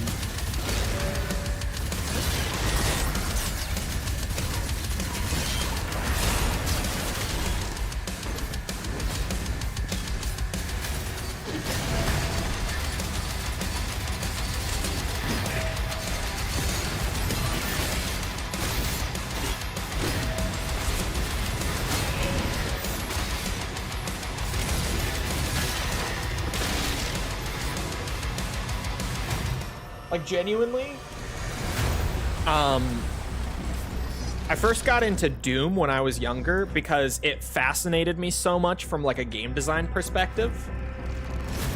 And I'm not even talking like this would have been in like 2014, give or take. I talk a lot about like the two games that made me like initially really start to view game design for what it is were Halo and Doom. And so I'm talking like legit OG 1993 Doom. I played that just because like I had always heard about it. It was $5 on Steam. I tried it. And just playing that, I'm like, this game is so old. And like so outdated when you play it, right? It really, but like the core design behind it is still, even now, like 13 years later from when this would have been. It's so, that core loop is so well designed, and like the weapons and their roles and the enemies and their roles and the way that everything interacts is still so interesting in OG Doom that it's fun as fuck, even though you play it and it feels outdated as shit. It's just so, it's so fun because the core design behind it is so solid. It never gets old. I can boot up original Doom, run through the first episode like endlessly. It never gets old. It just doesn't. But then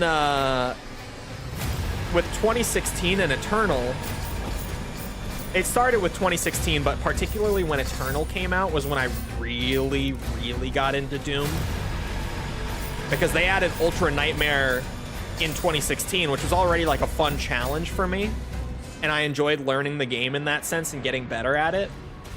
But then Eternal added in rewards for completing the game on Ultra Nightmare. And so I had never completed 2016 on Ultra Nightmare despite playing it a ton. Our time will come. But Eternal, I was like, oh, I gotta complete it now. Like, I have to push and just keep learning it. And it was so fun. Because Eternal especially was such a fun game to learn, the way that everything was set up.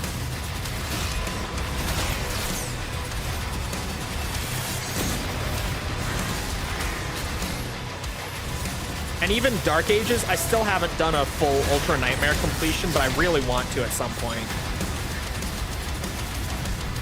Because this game also has rewards for it.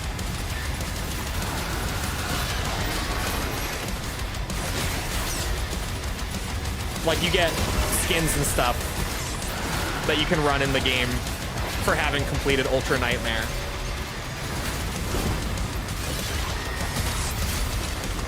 Buffed Agadon Hunter is crazy, by the way. That attack is so fucked.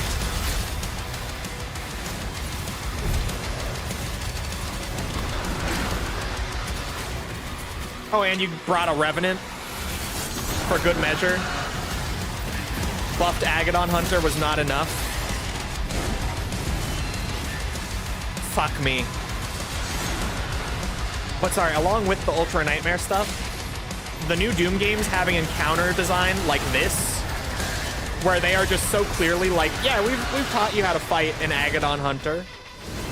Now let's buff him, make him even tougher to like actually test you, and on top of that, we're gonna throw in like Revenants and shit. Just to make sure that you can handle him and also still multitask and engage with the rest of the sandbox as well.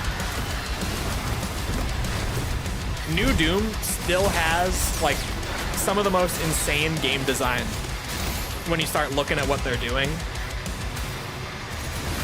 And it's so mine kind of game design. I love it.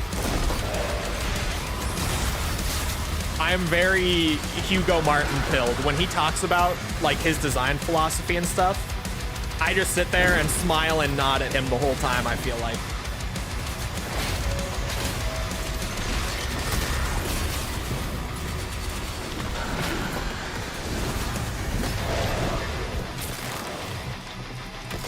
Nice.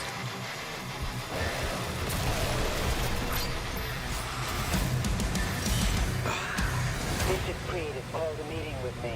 100 We meet armor. with the command station. Opening a portal now. Katakawa shareholders didn't win. Did they not get it? That was the end of the level. I guess that I should have seen that as being the end of the level. I don't know why that was a surprise to me. 98%. I got everything. This is another, like, I don't know why it wasn't 100%, because everything here is going to go through as complete. It's fine. As long as I actually get all of the rewards for it, I don't need the percentage. Doesn't bother me. The CEO is staying. The one they wanted stepped down, or the one they wanted to step down. My bad. Let's go.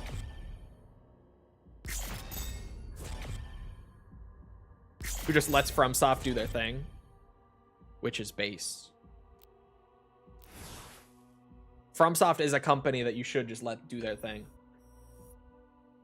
I also would say id Software is, but you know, that's just me. The Sentinels prepare for the Creed's arrival at Thera's command station.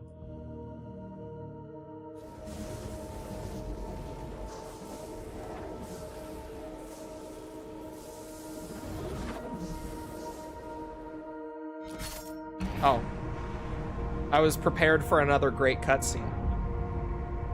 I do like that they have more cutscenes in this. I like that the Dark Ages feels so much more like they just fully went in on the single player. Like 2016 and Eternal already had amazing single player experiences, but they, in some places, were...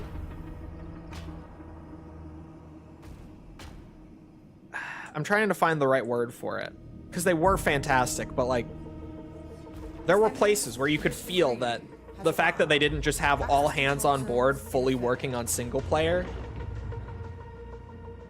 was holding it back from being even better. Especially 2016. They were trying to do way too much with 2016. And I get that it was their big revival, but imagine what that game could have been if all of the effort and resources and everything went all into the single player. Because the single player in 2016 was already, like, entirely what made that game blow up the way it did. What put Doom back into, like, mainstream popularity. Jesus Christ. Imagine if they didn't have people on, like, the multiplayer and the snap map and all that. And, like, snap map was great. Funny I bring up snap map. I think that is a reused animation from 2016 snap maps, if I'm not mistaken. Like, that stuff wasn't bad. It just... Imagine if they had just gone fully in on making a single player campaign like this. In both of those games, but especially in 2016. Alright, where's my secret way out? Oh. This base is under attack. Scramble the air units. All hands to battle stations. I'm especially excited to see the expansion in a couple weeks now. It must be after the Creed. Because Hugo Martin's saying it's like as big as the Dark Ages base game, and that he's also more proud of Revelations than he is of any of the last 10 years of Doom. Hull breach. Damage on multiple levels. Move the Creed to the command deck. So I am now waiting anxiously. Oh, I gotta pin these for sure. Strike a Battle Knight with melee 10 times. Okay, just beat the fuck out of Battle Knights. Kills with explosive barrels, and then secrets. What lore did I just get? Was it, yeah, the Sentinel command station. Thera's command station drifts like a steel leviathan over the frozen tundras of Argentinur's northern frontier. A marvel of Sentinel engineering, forged during the Crimson Uprising. Suspended by Argent-powered graviton engines, its towering structure pierces the icy mists, bristling with defensive batteries and energy disruptors capable of repelling even the fiercest invaders. My God. I was holding a hiccup that whole time. Built decades ago and encased in reinforced wraith steel to counter the relentless assaults of the ironclad tribes, it has since become the nerve center of Commander Thera's operations in the war against Hell. Watch what you say about Snap Map. I've hundreds of hours playing Snap Map with old friends. I miss it. Snap Map was great, bastard, for what it was. I'm just saying, if 2016 had been like a purely single player experience like the Dark Ages, I mean, that single player could have been absolutely insane. It already kind of was. It could have been even more insane. There's a skin in there. Portal opening above the command station. Something massive is coming through. We need air support. Ensign, prepare the Slayer's Dragon. Prepare the Slayer's Dragon. Coolest sentence in this franchise. They keep saying it, and it doesn't get any less cool.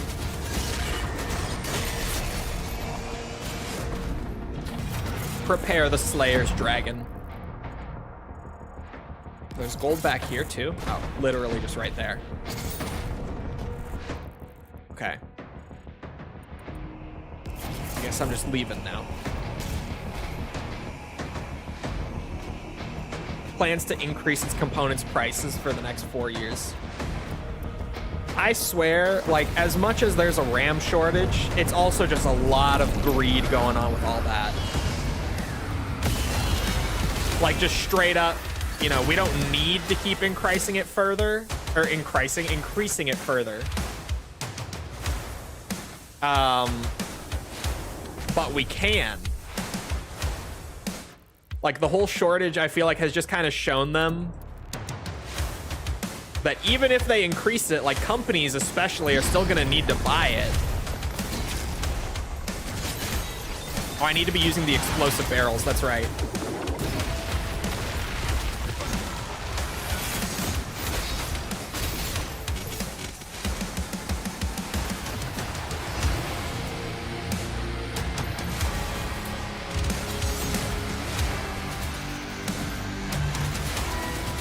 Are we going back to shooting with the cat? I don't know the exact date. I definitely need to go back. The Easter egg hunt is still not over, by the way, actually, for Kawakujo. It's officially the longest Easter egg hunt since Black Ops 4. As of the start of the stream, I was literally, like, lurking in an Easter egg hunt stream. Done by a couple of, actually, Destiny 2 creators who got into zombies, like, during BO6 and the Easter egg hunts and all that. And they do a stream for every map where they literally, like, sit there and spectate and, like, essentially shoutcast the entire communal Easter egg hunt on new map releases, which apparently they did for Destiny 2 raids, but they've also started doing it for zombies now, and I love them. Those guys are great. But what's it? I was lurking in there like 5 minutes before starting stream, and the Easter egg hunt was still going. So unless it's gotten solved during this stream, that hunt will be approaching like 29 hours right now, and the egg is still unsolved. Which honestly, with how hard it was to figure out the wonder weapon yesterday, like, I spent pretty much the entire 3 hours yesterday just figuring it out. I'm not surprised that the actual egg itself is giving the entire community some trouble.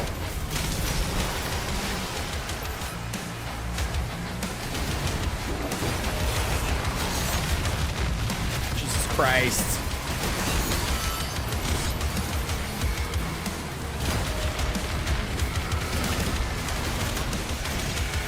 Oh, he's dead.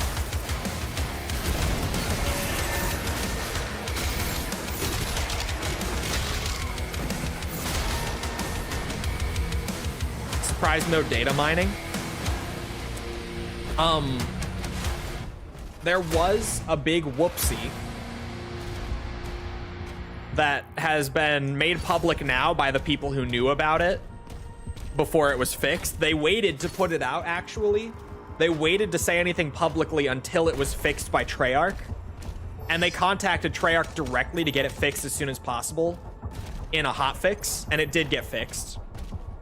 But BO6 and 7 have had this mode called directed mode for every zombies map that doesn't come out until like at least a month after the map releases. But it genuinely, through like in-game objective markers and everything, walks you through the Easter egg and lets you do it like just with guidance if you're not someone who likes going through the whole process of solving it or whatever. And it's been a great addition for casual players, and the fact that they wait like a month to add in the directed mode has always been really nice, because it lets the actual hunt and everything go, and all the hardcore players who do want to do it the legit way, the old school way, do it. And then they give like the easier method for casual players, right? It's been a great addition. But yesterday on Kawakujo's release, the scripts for the directed mode of the map were in the game files. And so some people who do data mine found those scripts in there and were able to legit just look at all the Easter egg steps and like how to complete them and everything. But they immediately alerted Treyarch, kept it quiet. Treyarch got it fixed like literally within an hour of them alerting them. And it somehow did not destroy the Easter egg hunt, because those guys who saw the steps also all have decided to not like say anything about them publicly. Like they've all just kept their mouths totally shut, not gone into streams or anything or on Reddit or whatnot to like tell people how to do it. They kept it totally quiet to keep the hunt intact. Keep trying. Huge whoopsie from Treyarch, but somehow, because like the guys who found it were so pure of heart and Treyarch was so quick to fix it, it didn't end up destroying the Easter egg hunt. Like, it's this crazy circumstance where you would think a mistake that big would have totally destroyed it, but somehow it didn't, because of just the exact circumstances. It's fine. I'm gonna upgrade the Aftershock, or the Ground Fisher. And once I play around with it upgraded, then I'll make the switch over to Swarm. Wait, maybe I won't. This upgrade makes it so that the Fisher also drops me armor? Bro. Combat Shoddy, Flail, Ground Fisher, armor for days. You just, how could you ever run out?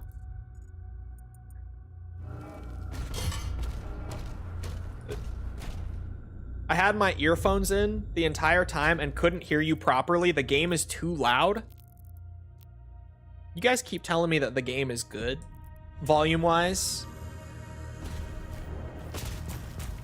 And then as time goes on, like, someone comes through and is like, why is the game so loud?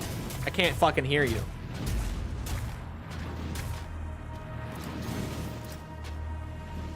Game too quiet? Stop. Okay, that's all the gold.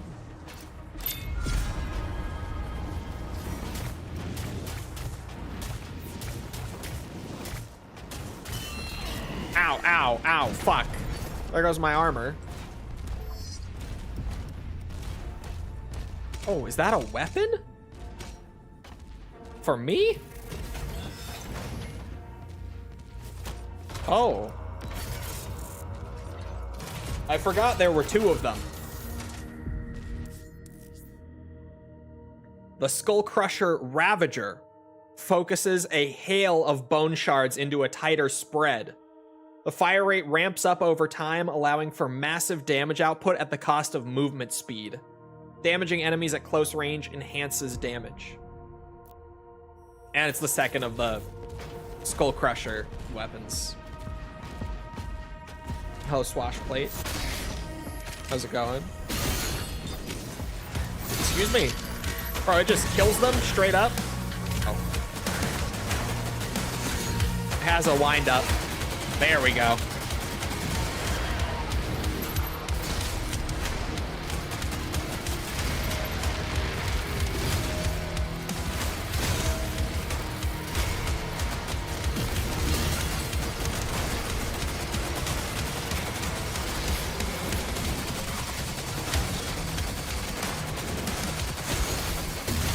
Shit.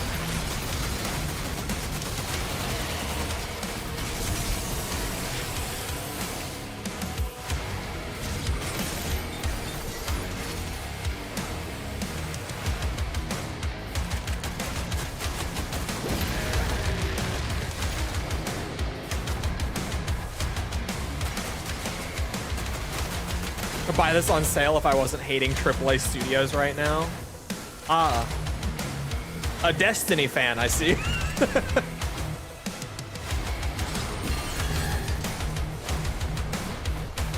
Hello, welcome.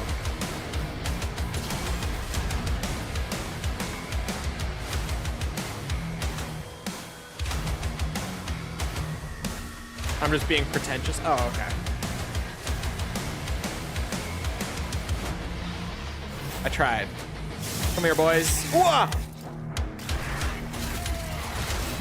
I had such a hard time hitting it, too. You guys didn't see that.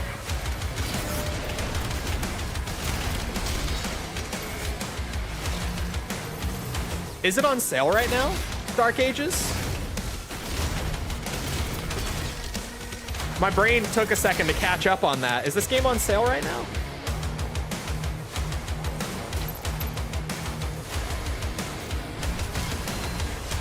Okay. Excuse me.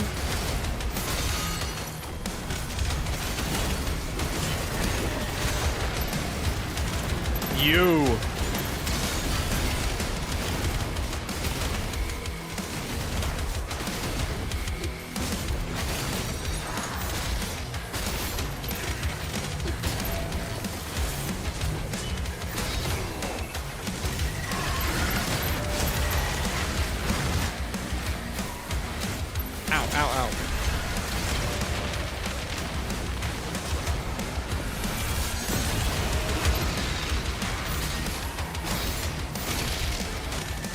He's dead, unfortunately.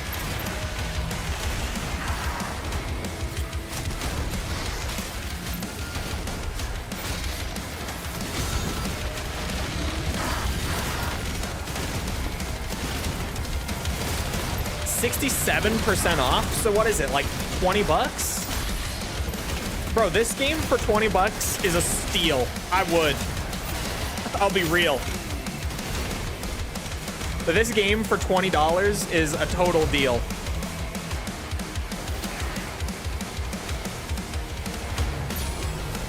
There we go, finally.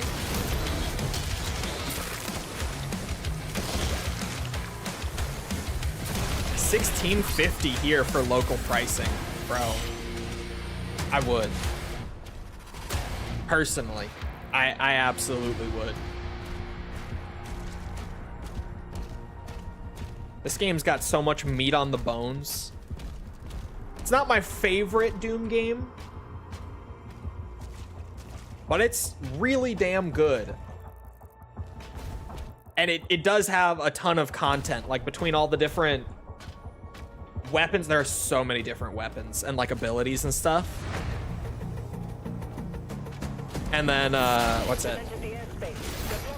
It's a huge campaign compared to like, well, any of the prior Doom games, but compared to the other modern ones, 2016 and Eternal, it's a way longer campaign because they just went all in on the single player this time.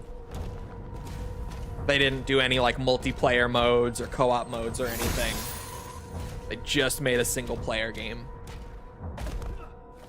It worked. It paid off in my opinion. Like I was literally just talking about what's that? I was imagining how crazy it would have been if 2016 and Eternal were like purely single player experiences like Dark Ages is. How much bigger and better those single player games could have been. Or sorry, the single player portions of those games could have been if they had been treated the same way Dark Ages was. Oh. Oh, never mind. I was like, door behind me? No, door in front of me. Just had a delay. Oh, hello.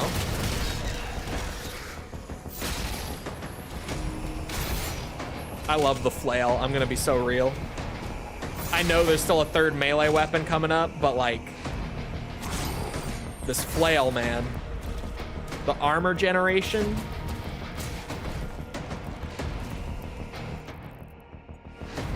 Like I get armor and ammo off of every melee. Come on.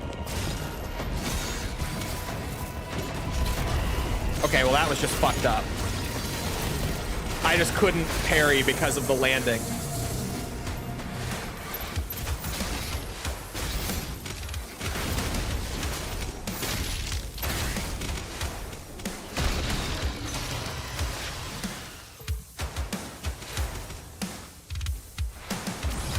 Why are you all empowered? Who is it?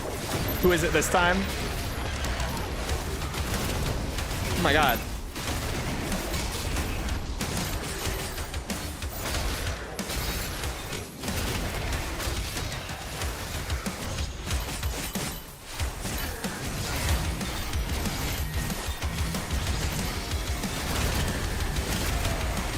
What is that back there? Oh, a Pinky Rider. I genuinely couldn't see.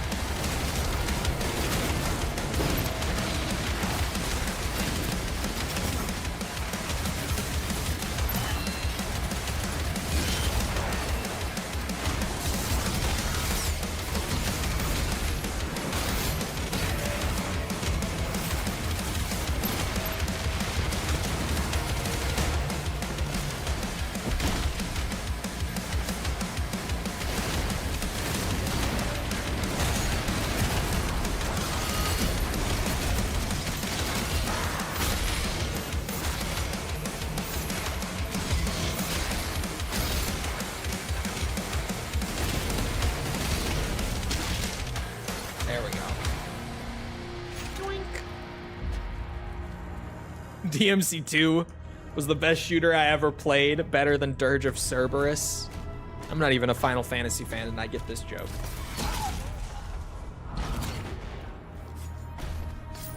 To be fair, I've seen Dirge of Cerberus gameplay. And that's one of those games where all you have to do to know is just look at it for like 30 seconds and you know. You can just see it.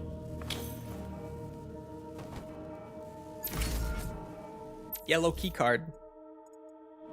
But this was the secret key, right? Yeah. Wait. The door itself isn't a secret key door. Oh, I can get in there. Hold on.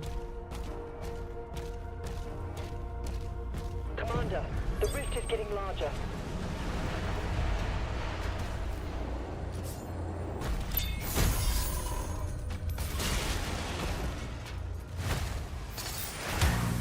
Why would you put a chain gunner in here?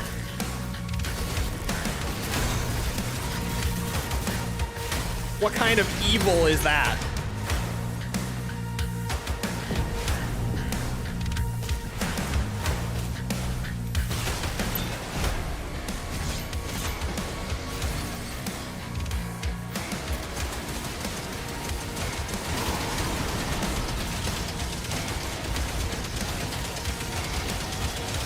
I bet the bitrate loves that.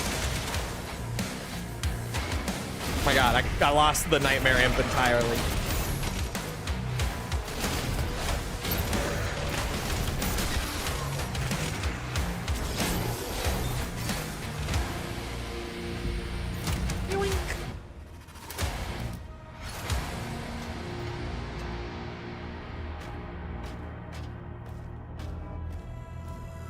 She's that person that you hear about that only played RE6 and Dirge of Cerberus and skipped the good games in the franchise.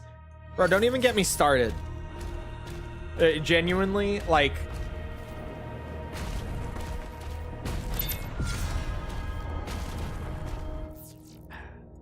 Until she played Dead Space 1 on stream, not terribly long ago, the only Dead Space game she had played was 3. Like, she actually, it just is like that somehow. She just has that luck. She doesn't do it intentionally, right?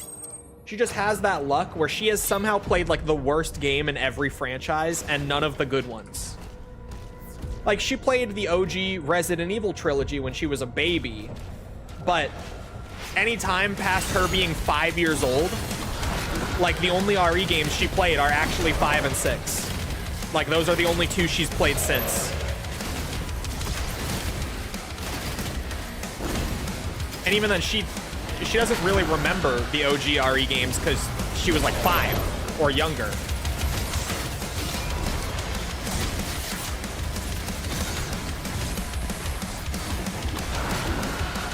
I'm trying to think of others. Final Fantasy, she played a lot of the good ones. Oh, that's right, it works off of a parry too, I forget.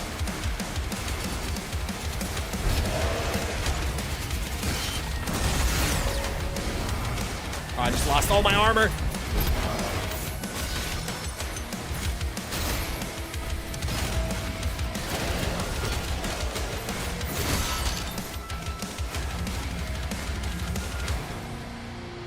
Fallout, she's played the good ones. She's played most Fallout games.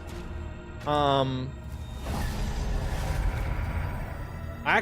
think she's played all of the Fallout games other than like Tactics, now that I think about it. I don't think she's missed any of them other than Tactics. I could be mistaken. Oh, Devil May Cry, she's only played 2. She had Devil May Cry 2 on PS2 when she was young. Never played any of the others. But she played DMC2.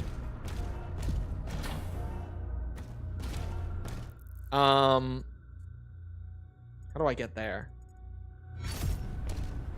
There are a lot of these. Like, I always struggle to think of them on the spot. But genuinely, there are a lot of these with her where she's like only ever played the bad one and none of the good ones, just by some crazy fucked up kind of luck. How the fuck am I gonna get in there for the ruby and the gold? I guess I'll probably have to find my way back. Now look at me. Eating cookie and breathable. True. Now look at her. Oh, wait. Is this a shield rune? Another new one? I haven't even properly played with the first two.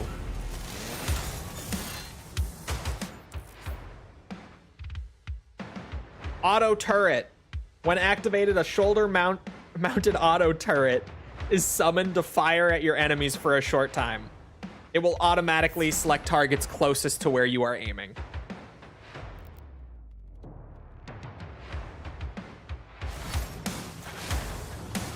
Okay, let's see it. Oh.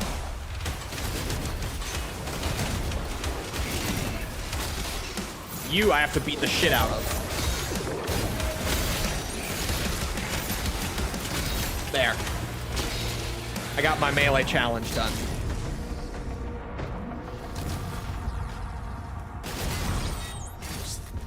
I was waiting for the flail. It made no sense to wait for it. I do have the secret key. But now I have to find my way back around the whole level to get into the secrets. Oh my god, it did stick the Arachnotron. Let's go. I was hoping it would. Fuck those spiders. Ooh, Soul Sphere.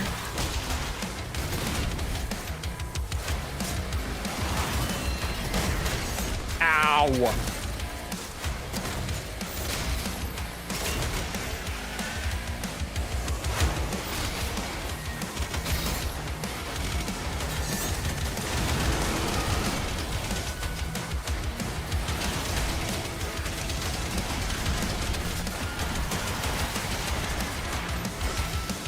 Was waiting for it. Damn. That zombie hit me for like 50 damage. Nightmare difficulty, huh?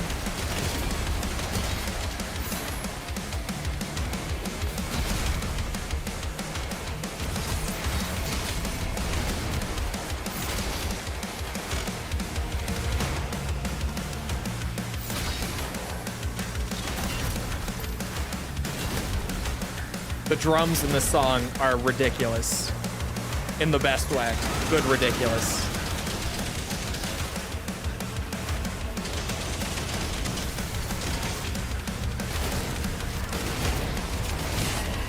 Damn you.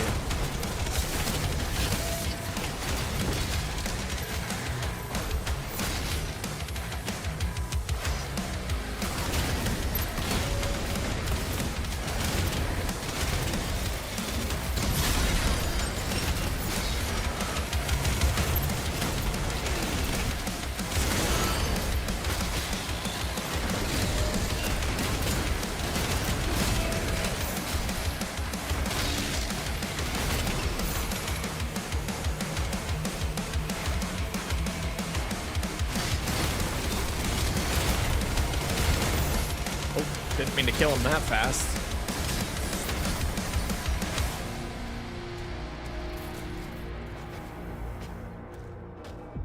That was a lot.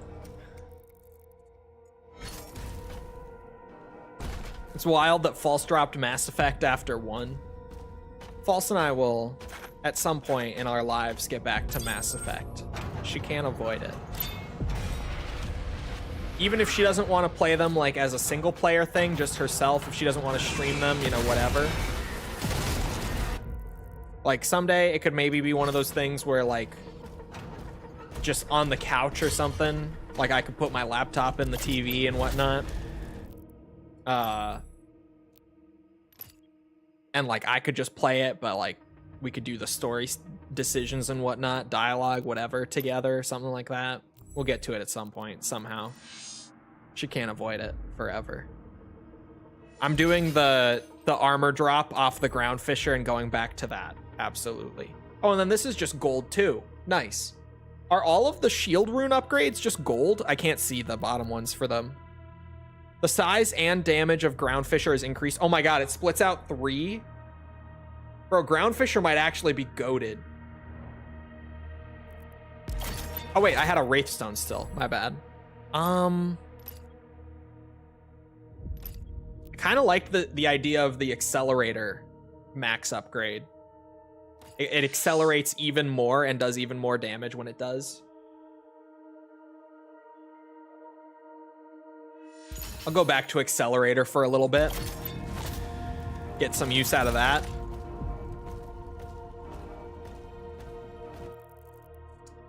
Okay, I gotta find my way back up to the top for that gold and ruby.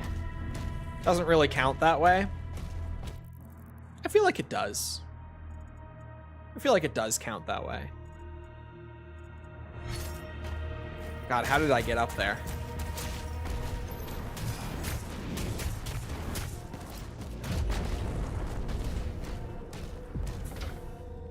Oh, that's locked? Is that how I got up there?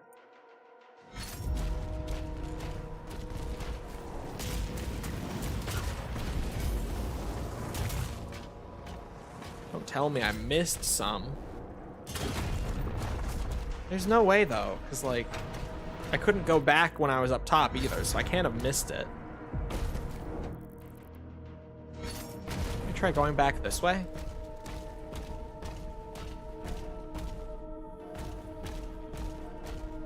But no, Mass Effect, like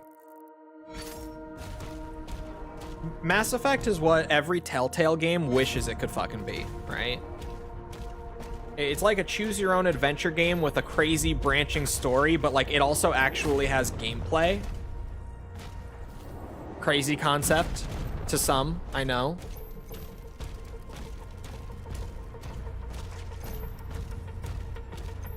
It's like that sort of appeal, and granted all the old BioWare games are like that. What's up? Where they basically are that idea of like the choose your own adventure type game. Oh, it was this. But like with gameplay as well. Oh, I'm supposed to grab on there. YouTube really liked Telltale games. Well, yeah, because they were so like, what's it? people loved watching others play Telltale games and seeing like the decisions they made. And that wasn't even just the Telltale thing.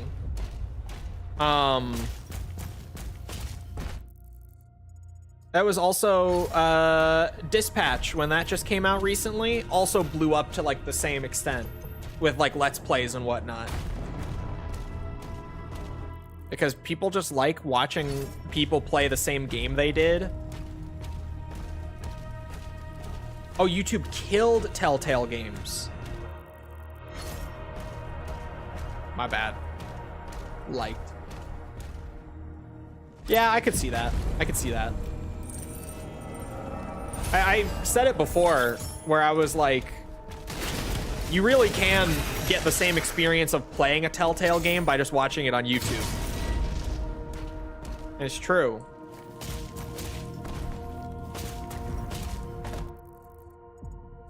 Now I have everything. Now I just go to the exit. I didn't want to correct him mid-flow. But they did so well on YouTube because like everyone wanted to see the decisions that other people made. And so like a Let's Play of a game that's literally just making those decisions constantly worked. You know? Well, didn't miss anything. And like I said, the same thing just happened with Dispatch when that came out. Plus, Dispatch had like a lot of like internet personalities involved in the creation of the game as well, which only blew it up further because of like social media production or promotion and stuff. Dispatch was like the spiritual return of the Telltale game. And it's funny because like Telltale is back now. They did like reform and totally revive themselves after the bankruptcy. It's just that no one really knows or talks about it. Because like Telltale went bankrupt because they kind of fell out of relevance. So reforming the studio didn't really make them relevant again magically. Like they're back. They're still making new games and stuff now and doing the same thing they always did, like licensing popular IPs to make games out of. But just no one's really talking about it. Although they did just finally show off a trailer for Wolf Among Us 2.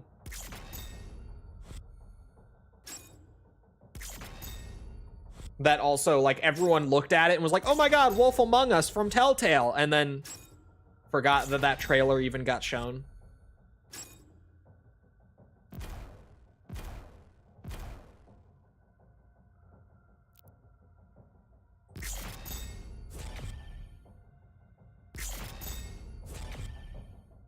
I have not played Jade Empire. I need to at some point. But like, Mass Effect 2 and KOTOR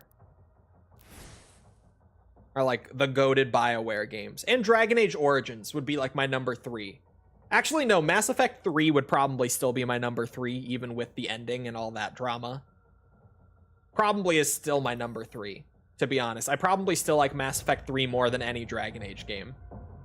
But sorry, my brain. Probably also Mass Effect 1 over Dragon Age Origins, I'll be real. I like Mass Effect. Mass Effect 1 is the least of the trilogy, though, for sure. The command station is under attack as the Slayer pilots Surratt into battle. We need Mass Effect 4. Bro, after that last Dragon Age game, I don't even know if I want it. Genuinely. I don't even... Was it called Dragon Age? I forgot the fucking name of the new Dragon Age. I can't even remember it. After that game, though, I don't even know if I want Mass Effect 4 anymore.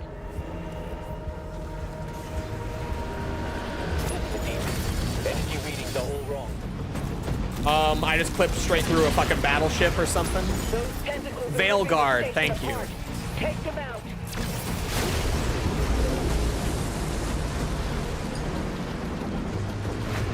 Subsection barrier is down. Because like Dragon Age, I like Dragon Age, but I don't love Dragon Age, right? Like I was never that passionate about Dragon Age. But bro, if a Mass Effect 4 came out that was like designed the same way that Dragon Age the Veilguard was, I will literally never shut up about it. Like if they make a Mass Effect game with the sort of design philosophy that led to the Veilguard, I will actually be insufferable for the rest of my life about it. I will never stop talking about it.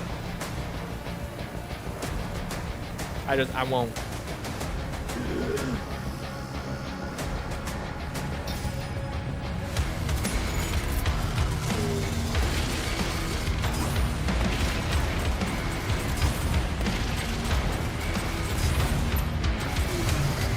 Tentacle destroyed.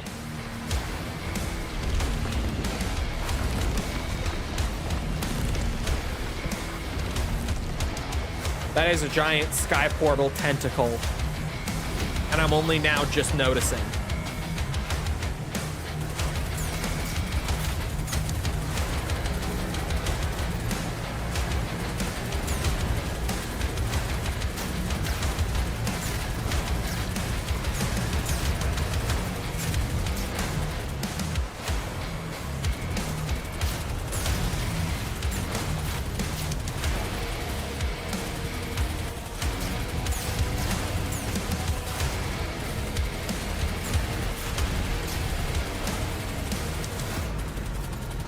Bitch.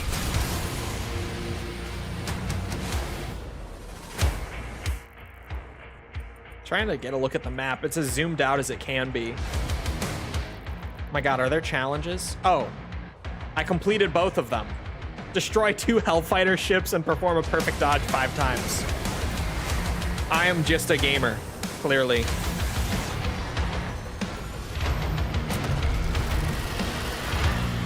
Drakengard 4, you wish. This is like Drakengard if it was good.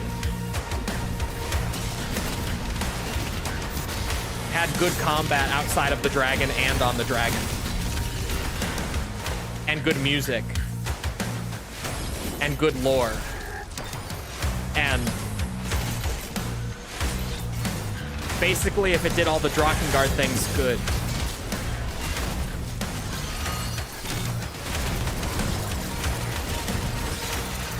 The only thing it doesn't have is arbitrary taboo.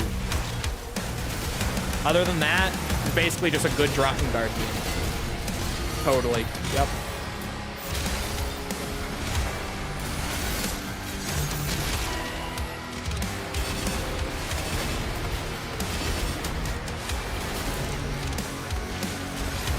Oh.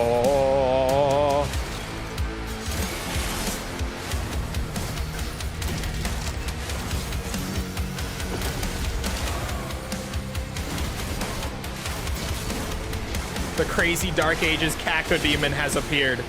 All right, this is the leader type. I keep trying to shoot him. It's not working.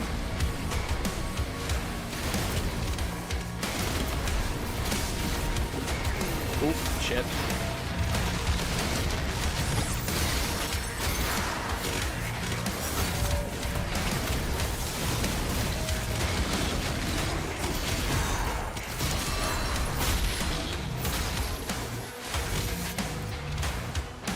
Where did that whiplash go? Oh my god.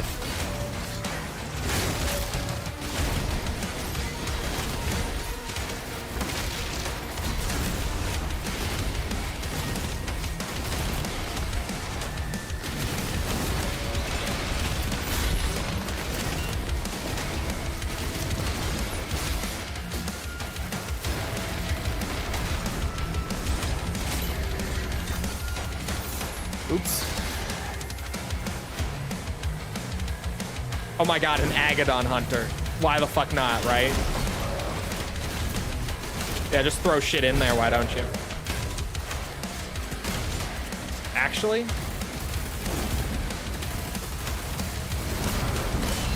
Ooh. Okay, combat shotgun it is. I changed my mind. For no reason whatsoever. I kind of fucked him up though. Wait, hold on. That was clean for the most part. I got my shield broken once. It always hurts with them, but that was pretty good. I hate when I get smacked by a fucking zombie in this game. It makes me look like a fool.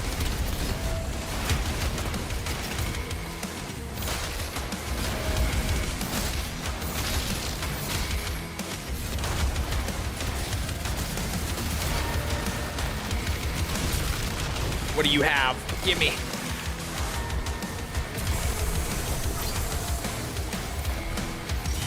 Is the Reaver ammo the Skull Crusher ammo? It must be. Hellgate destroyed. Or it's chain shot ammo. Oh. Okay.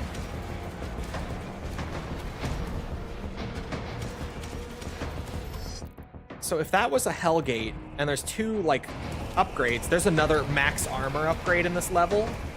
Let's go. Armor's the hardest thing to keep up.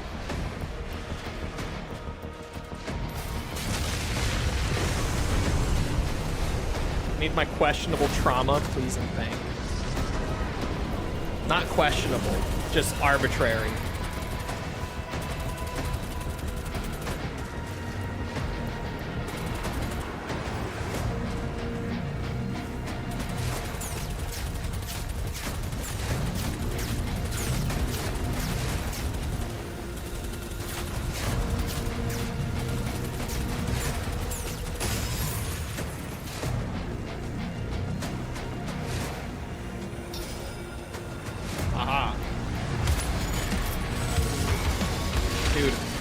This riff, this like slow chug for the light combat is so tough.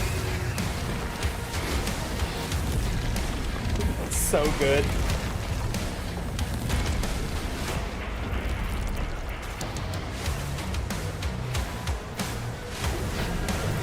Okay. Hellship. Oh my god, it juked me. I thought it was flying away from me behind me. Son of a bitch.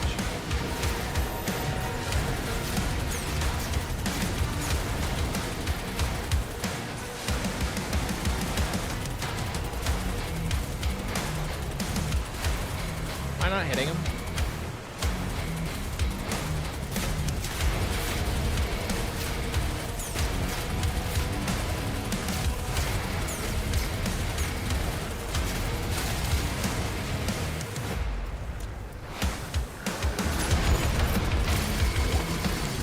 Whoa! I didn't know it could go up and down. That's new.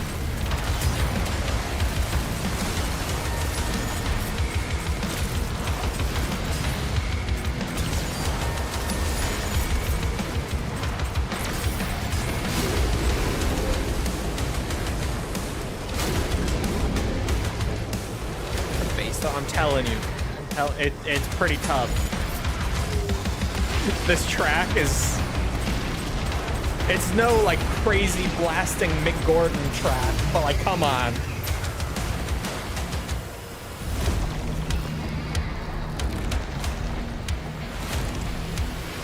Oh my god, the new crazy cacodemons actually, that'll be in here. Right, the cacodemon hybrid, I couldn't remember what they were called. Cacodemons hybrids are ancient fragments of a vast hive mind, their twisted thoughts feeding the unknowable gods who reign over the suffocating lowlands. These creatures, once part of the demonic hierarchy of hell, have been corrupted by the eldritch manipulations of the witch. They drift across the lowlands, their eyeless gaze seeking wandering minds to consume, devouring thought and memory to sustain their eternal, maddening communion with the gods. Oops. Too much chug, not enough Burt.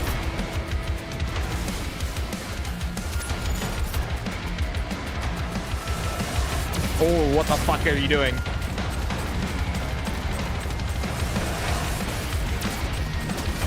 I took that hit for no reason. That's the same one, right? That's not like technically a different one. Oh, it is a different one. The giant cacodemon, an unholy fusion of hell's sphere beasts and the witch's cosmic horrors. These monstrosities drift through darkened skies on wings unseen. Though already colossal, these abominations would, given centuries, swell to engulf entire worlds in their ravenous maws.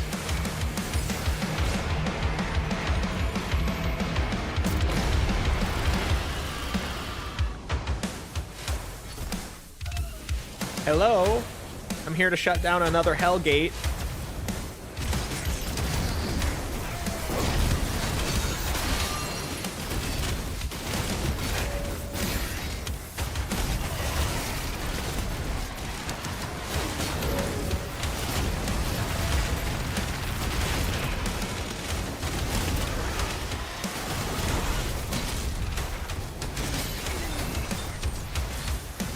Why is there a fucking hell tank here? Who brought the tank up here? Okay, Soul Sphere time. Probably gonna regret grabbing that so early. And it just instantly disappeared.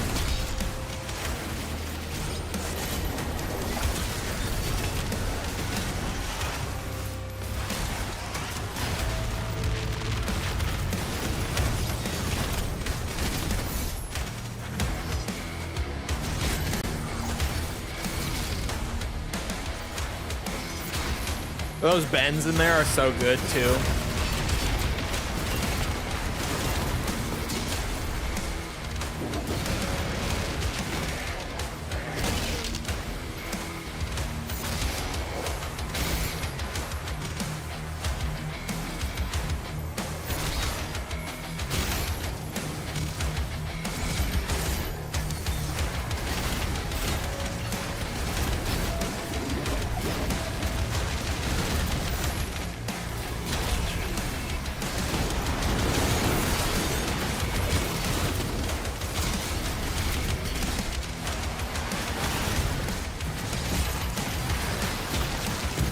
Why?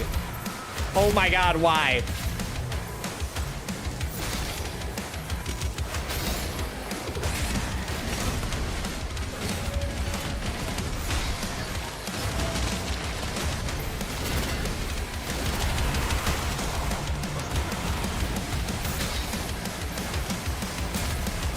Is the track based on the level? Yes. They do the dynamic soundtrack thing.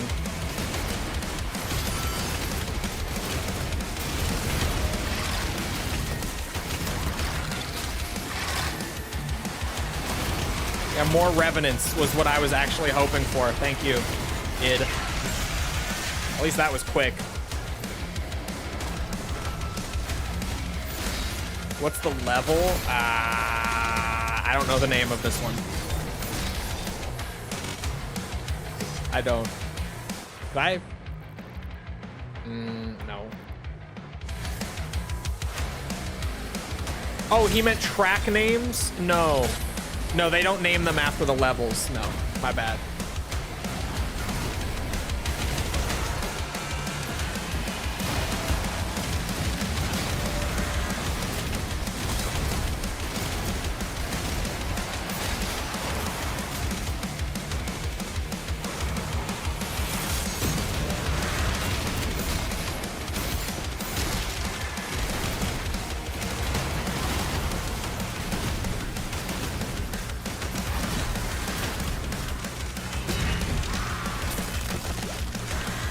Gimme. Armor. All Hellgates closed. All pentacles have been cleared. Threat neutralized.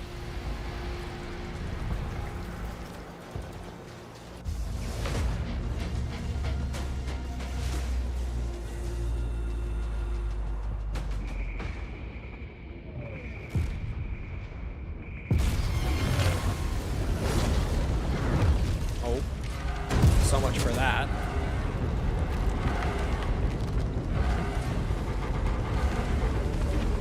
Is Shazam still available? It is. I still use it sometimes.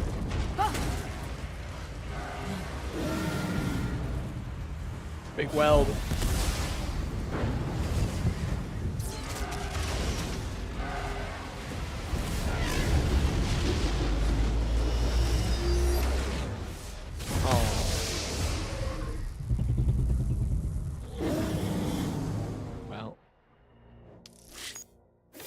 so much for that. From Beyond. Fitting name, I guess.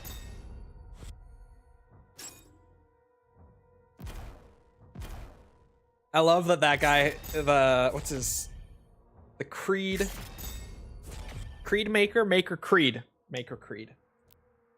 has just become Big Weld. All right, we're up to 14 of 22. Pretty good pace. It might end up being 6 streams to get through this, maybe. I may have underestimated it a little bit because the levels started to get really big. But we're on good pace. We have until, I think, July 9th? Maybe it was 7th. I'm thinking like either 7th or 9th when the expansion comes out. We're on good pace. Anyway, it is about that time. So, I hope you guys enjoyed. If you did enjoy and you haven't done so already, feel free to go ahead and leave a sub, follow, whatever, come back another time. We're doing this. We're doing all sorts of other stuff like Ace Combat, Metal Gear, Resident Evil, Yakuza, all sorts of good stuff. Come back for any of it. Also, if you enjoyed and you haven't done so already, feel free to go ahead and leave a like. Algorithm, you know how it goes. Thank you if you've done so already. Thank you if you're about to do so. If you're looking for links to anything else outside of Twitch or YouTube to engage with the community, check out links in the description below. Things like Twitter, Discord server, whatever. Those are all down there. Other than that, though, once again, I hope you guys enjoyed. I hope to see you all back here next time. I hope you all have a good rest of your day. Thank you for coming to the stream, and goodbye.